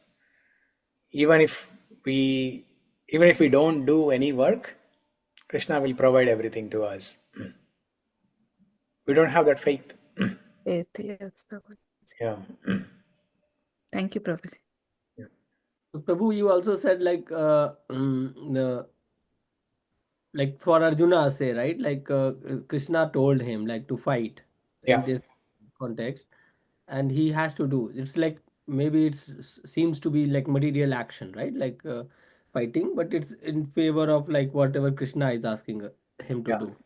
So similarly, when it comes to renouncing, right? Like we today, I can choose to renounce everything and go 100% bhakti, Mhm. or should I look at this like, because now Krishna is not going to individually come and tell us like Arjuna, hey, to do this or that, but it is the understanding, hey, because Krishna only is mercy of Krishna only, I have this family, I have these kids, I have whatever I have, right? Yeah. And taking care of that responsibility is also an ordained like thing from Krishna only, right? Like it's not like something in my power, I could not have created this family myself, right? So is that the correct understanding? Like I need to keep serving my family, and that's also a service to Krishna, rather than just renouncing everything. Hey, no, I have like X million in my account, and hey, family, go and take care of yourself. Yeah. I'm going to be enjoying bhakti. Mhm. So we should definitely renounce things, but not artificially. So there are some guidelines in terms of at what age we need to renounce things. 50 for men, it is 50. After 50, we should renounce. Okay, and again, it doesn't mean every man who has reached 50 years they are qualified to renounce, right? No, they need to have some scriptural knowledge. They need to have some taste for bhakti. They need to have some faith for Krishna, some faith on Krishna. They need to have taste for holy name, chanting of the holy name. Only then they can become qualified to go to Vanaprastha ashram and start full time. So until then, we should not artificially, renounce. We should not artificially go away from the family. uh. So there are some guidelines. Following those guidelines, we should definitely take vanaprastha. It is a definitive, requirement for people who are aspiring for unalloyed devotion to Krishna. It is a definitive requirement. We cannot say that, okay, we can remain in the Grihastha family, Grihastha life, and then continue our bhakti. I can become a pure devotee. No, that's never going to happen. That will never happen. And Prabhuji, we got our family, like right now we are having our family. It is all because of the karmas or the desires, right, Prabhuji? That's why we have been together right now as a family, right, Prabhuji? Yes. Okay, if I now we have to change our desire to Krishna, so at least next life we will have other like based on our whatever is good, the Krishna will decide for us, right, Prabhuji? Now we have to create the love for Krishna. Yeah. So it is because of past life karma. The wife and husband in this life, they are together. The children who are born to them, it's all collective karma of everybody. That's why they are together in the family. Now, you take part in that karma while practicing your bhakti. You take part in that karma, and then the man goes out of the home after 50 years, and then the mother is in the care of the children, uh, practicing bhakti full time again. Because by the time the mother also, she's also old lady, 55, 60 years. Mother will also become old. She will not aspire to work in Amazon, Facebook, or anywhere else. She'll also take up bhakti full time. So when both wife and husband, they are taking bhakti full time, that is the way they can achieve perfection in bhakti. Otherwise, as long as they are together, no, it's a myth. It's a myth that we can become pure devotee while remaining in family. No, that's not going to happen. But for that, children should also be capable of taking care of the. Yes. Only then. Yeah. Only when the children are grown up, only when they can take care of the mother, the husband can leave. But Prabhu, why is it a myth? Like even Pandavas, right? They were devotees, they were pure devotees, and they were in a family setup, right? Yeah. Pandava's example is different, definitely. Before before asking that question, we should ask, why are we not going through the difficulties that Pandavas went through? Yeah, I'm just trying to understand. Like, is it like different for different, like then different souls? Is the bar different or something like that, right? Yeah. Yeah. No, this is a definitive requirement for everybody in ISKCON. Not only in ISKCON, in every sampradaya. This Vanaprastha is not something created by ISKCON. It is a bhakti ashrama. The varnashrama, the four varnas are created by Krishna, and the four ashramas, brahmachari, vanapastha, guruhastha, sannyasi, these are created by acharyas. So, Prabhuji, in our congregation, Sak Maharaj, who is following Vanaprastha ashram? Who is following Vanaprastha? Who is following Vanaprastha? Yes. I mean, first of all, there are only handful of people, 4 or 5 people who have crossed 50. Okay, like Tarak Prabhu, Damodar Prasad Prabhu, or Rantidev Prabhu.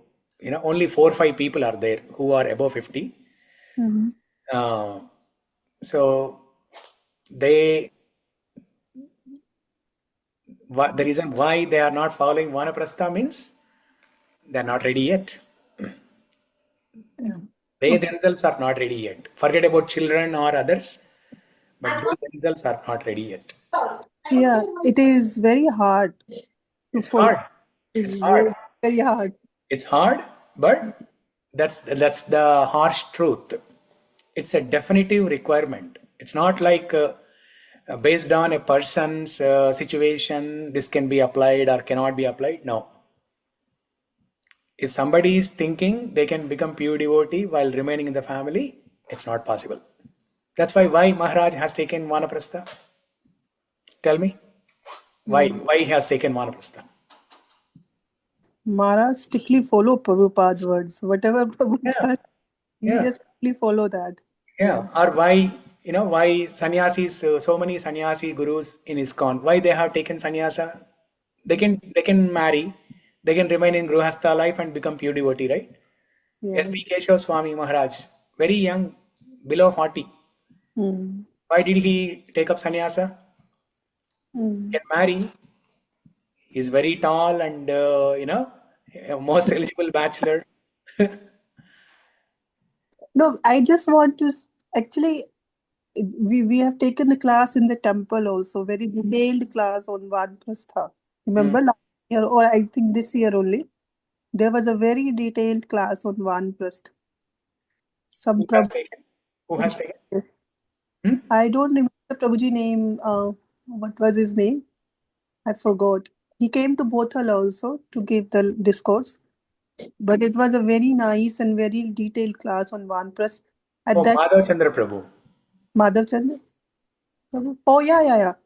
No, I don't know, Prabhu. I don't remember now.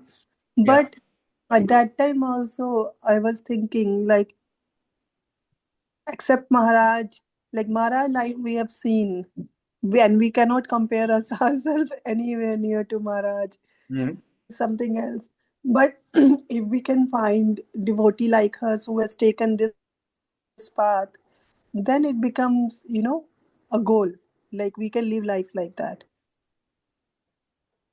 If not in Seattle congregation as well, but outside Seattle congregation also, if you can see someone living in the Vanaprastha ashram, not at Maharaj level, it's impossible to come at Maharaj level, but like who's like us, so we can see her journey. If we can then maybe follow the footstep, like how he did what he did. Yeah, it's very difficult, and there are not many. Definitely, there will be some people who are practicing Vanaprastha within ISKCON, but it's very difficult. Yeah. It's very difficult, and it may not be possible in this lifetime. Definitely. So don't worry. All the wives, Annapurna or Srividya, No. whoever is hearing this, right? Don't worry. So my only hope was in that class. Prabhu said that it's in Vanaprastha too, like you should go to Dham, right? You should go. So you can take your wife. He said that in that in his class. Given you are not maintaining any relationship, you can take your wife because your wife cannot go alone. So you can help her in that. So my only hope was that line, Prabhu. I think Amren Prabhu parents also live in Vrindavan only, Prabhu, right? They live in Vrindavan, They live in Vrindavan. Yeah, but that's not Vanaprastha, Gruhastha.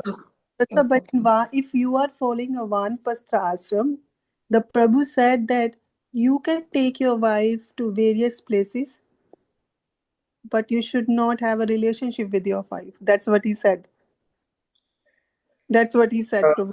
The instruction is very beautiful. It's golden instruction. But what happens when the husband takes the wife on a pilgrimage? It becomes a vacation.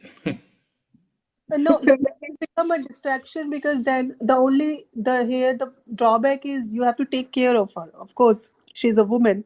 You have to take care of her. You cannot just leave her by herself. Yes, when there are no grown-up children to take care of her, or when there are no grown-up children to take her on a pilgrimage, yes, the husband can help. Yeah, but then he said the only thing is like it will become there will be a distraction for sure. Yeah. Because you have to take care of her there.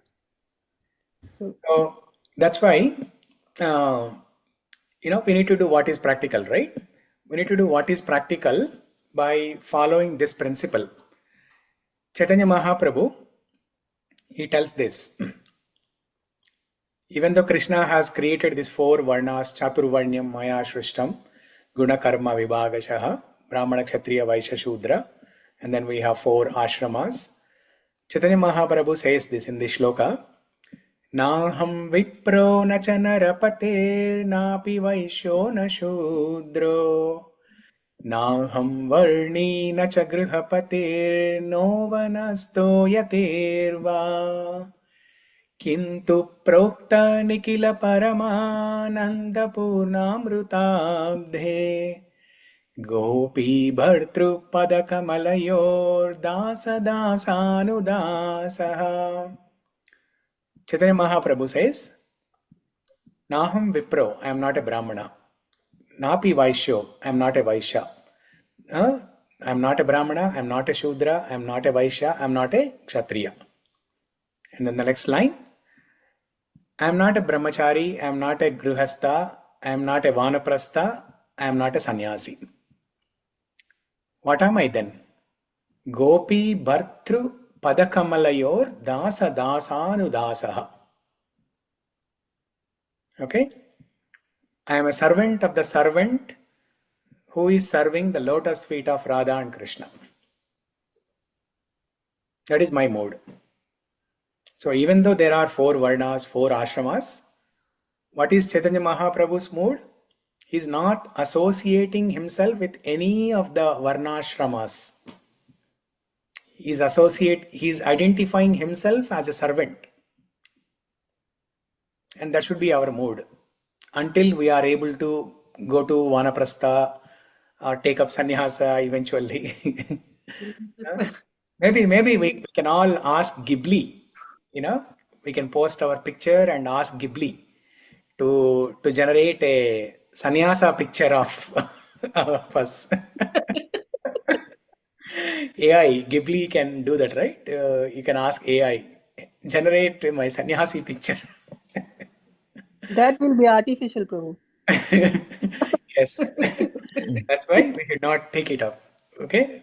Until we are able to do that, maybe in this life or maybe next life, we don't know.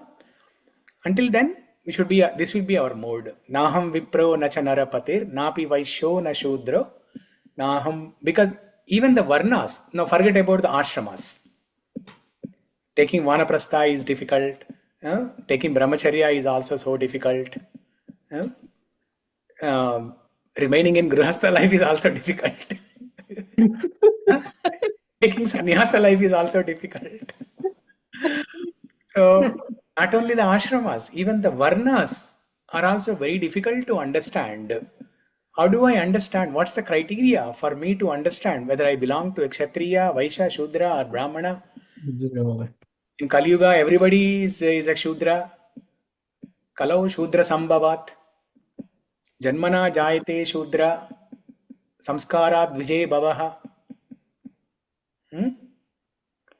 So that's why both this Varna and Ashrama systems are very confusing and contaminated in this Kali Yuga. That's why Chaitanya Mahaprabhu made it easy for us. Forget about all these, complexities. Just focus on your service.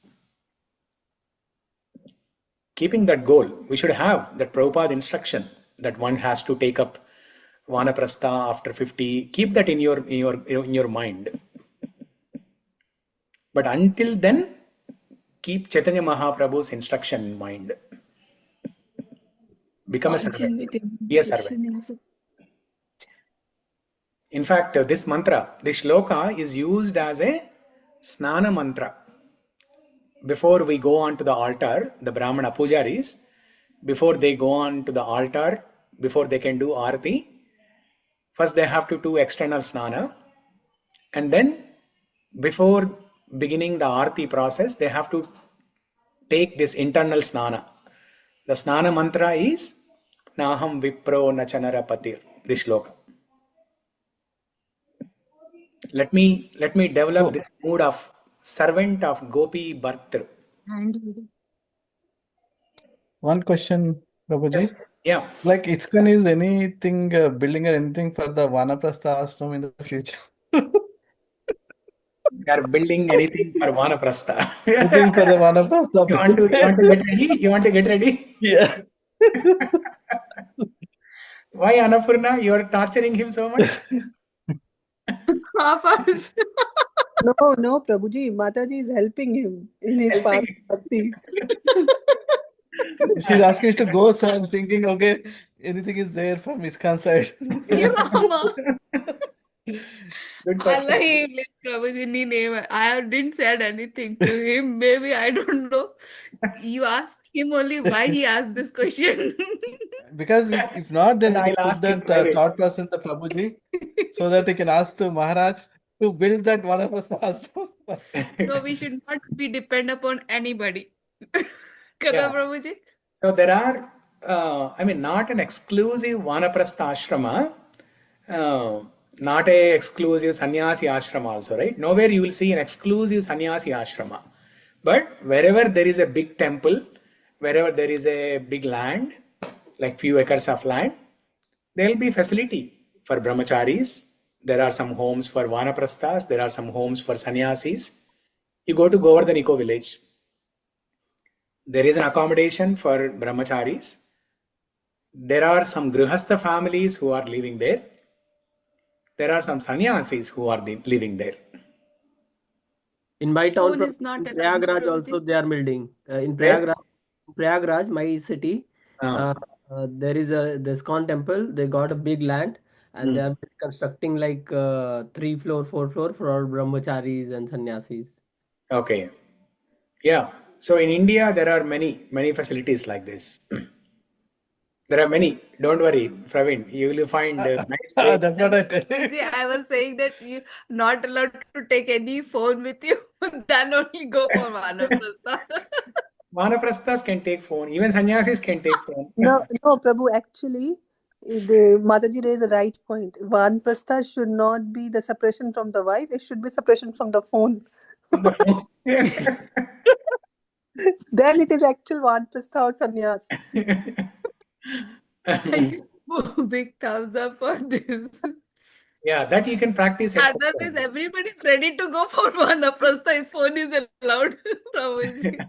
Phone is our first beloved and then wife comes. Prathama Almost Bharya. taken one person. Phone is our basically. Prathama Bharya. Yeah. So, coming back to this point, right? 4.14. So Krishna, while he's saying that he is not obligated to work, but he's telling that we have an obligation to work because we are living entities. We are not pure. We are not Atma Rama. That's why we are obligated to work, because the work itself will purify us. Because we are not pure, we need to work to purify ourselves. The work will purify us. That's the whole topic whole agenda of Karma Yoga. Only when you do karma, only when you do an action, that will purify, that will transform, that will convert your knowledge into wisdom. Knowing that I am not the body, I am the soul is just a theory. But how to convert this theory into a realized knowledge, that is only by doing action. So that's why we need to work. Krishna doesn't have an obligation to work. He is pure. He is Atma Rama. But we have an obligation. So Krishna is encouraging Arjuna in various ways how to encourage him to to fight. 4.14 is one such shloka.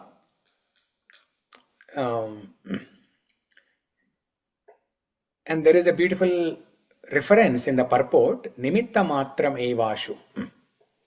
Vedic smṛti confirms this fact as follows.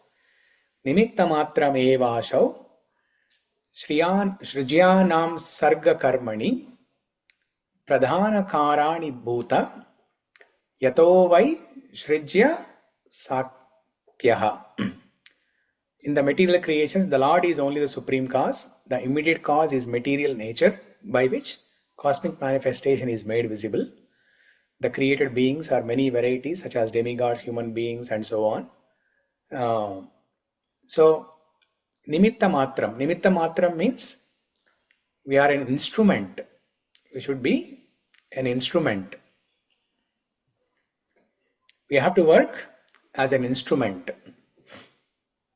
In the 11th chapter, Vishwarupa Sandarshana Yoga, universal form, Krishna tells, after showing the Vishwarupam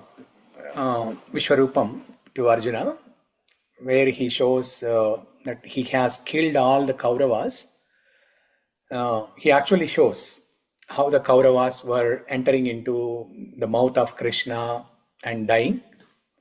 Krishna shows this Kala Rupa Bhayankara form to Arjuna and says that with my prior arrangement, I have already killed these people. Now you just become an instrument. You get up and fight and win the victory and take the kingdom. Tasmat tvamuttishta yasho labasva jitva shatrum bhungshva rajyam samruddham mayaivaite nihata purvameva nimitta matram bhavasavyasachi. Nimitta matram bhavasavyasachi. So the same thing, reference in the purport here, nimitta matram. So, Prabhuji, I always had a question about this shloka. So, can we understand this, that in our life also, whatever event is happening has already happened, and we are just an instrument now, to do that. It already happened. It's not like it already happened, but what is going to happen is already decided. Okay. What is going to happen is already decided, but with your actions, you will make it happen, or you can change it also. You can change it also. So it's already decided. What does that mean then? If I can it's already decided means you yourself have decided that based on your past karma, you have decided what's going to happen. Okay. Or we can say Krishna has decided based on your past karma. Krishna has decided what's going to happen. Okay. But having said that, bhakti can change. This practice of bhakti can even change the prarabdha karma. It can change sanchita karma, agama karma, prarabdha karma also. Yeah. Okay. Thank you very much. Yeah, with our actions, we can change prarabdha karma also. So yesterday in the Bellevue temple, there is this new Maharaj, right, who came, Bhakti Vinod Swami Maharaj. He also mentioned this point in the Bellevue temple yesterday. You were there, right, Praveen, Annapurna, you were there, right? Yeah, he mentioned the same point, that bhakti can change your prarabdha karma also. When you chant the holy name or any devotional process, it can change your prarabdha karma also. So, yeah.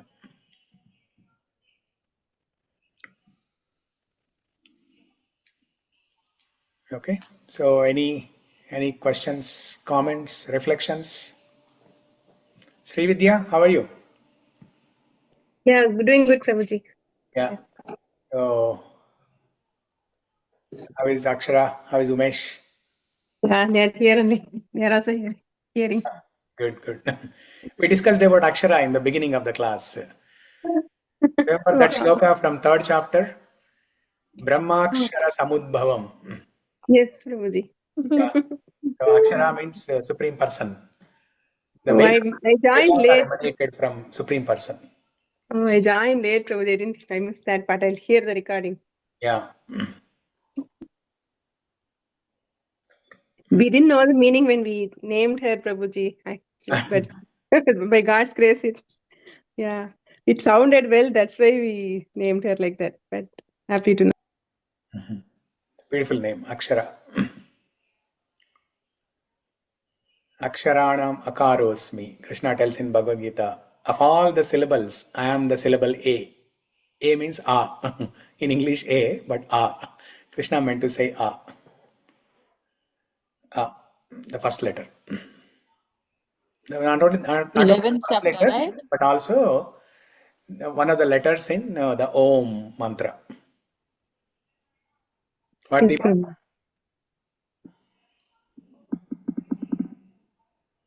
Deepa, were you saying something? Oh, I was just saying that was 11th chapter, right? Where he says that in opulences of Krishna. No, this is 10th chapter. 10th Akshara. chapter, 10. Sorry. 11th is, Vishwarupa. 7th is Vishwarupa. yeah.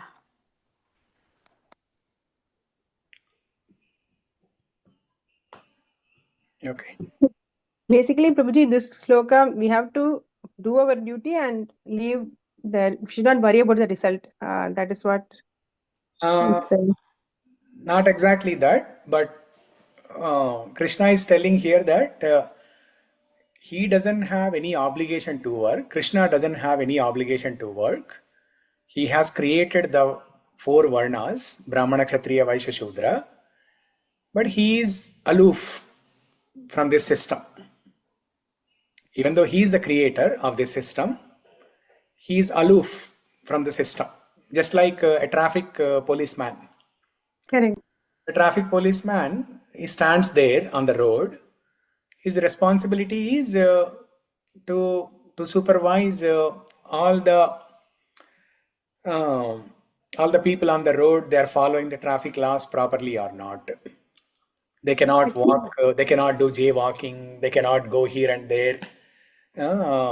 But we see many times they cannot speed. They cannot overspeed like that. But we see all the time the policemen, they go with 200 miles per hour speed, right?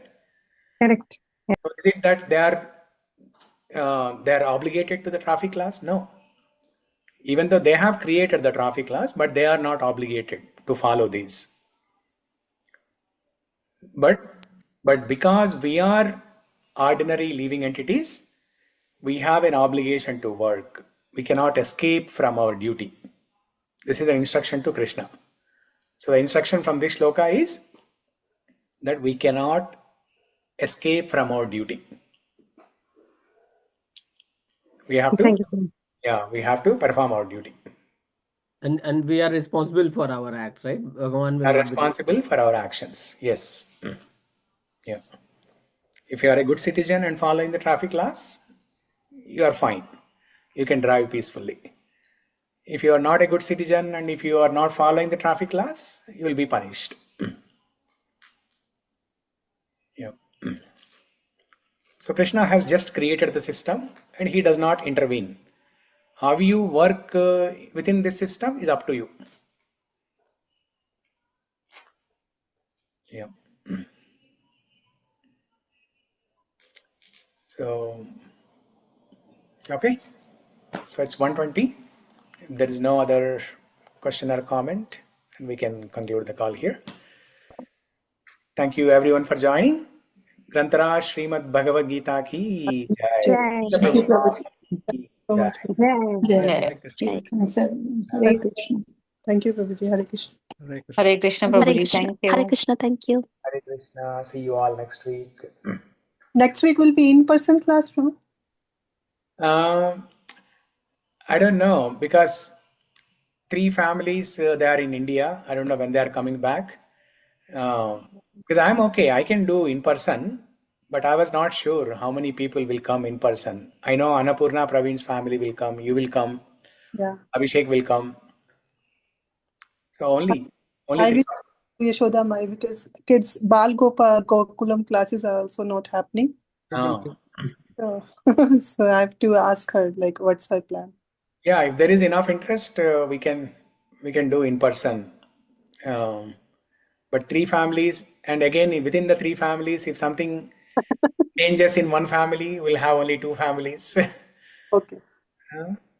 So that's why I'm thinking, for next 1 or 2 months, we'll just do Okay. online. Okay. Okay, well, Okay. okay. Thank you, Prabhuji. Next week, Prabhu, will not be available because we are going for the Maharaj. retreat. The Soap Lake retreat. Yeah. Yes.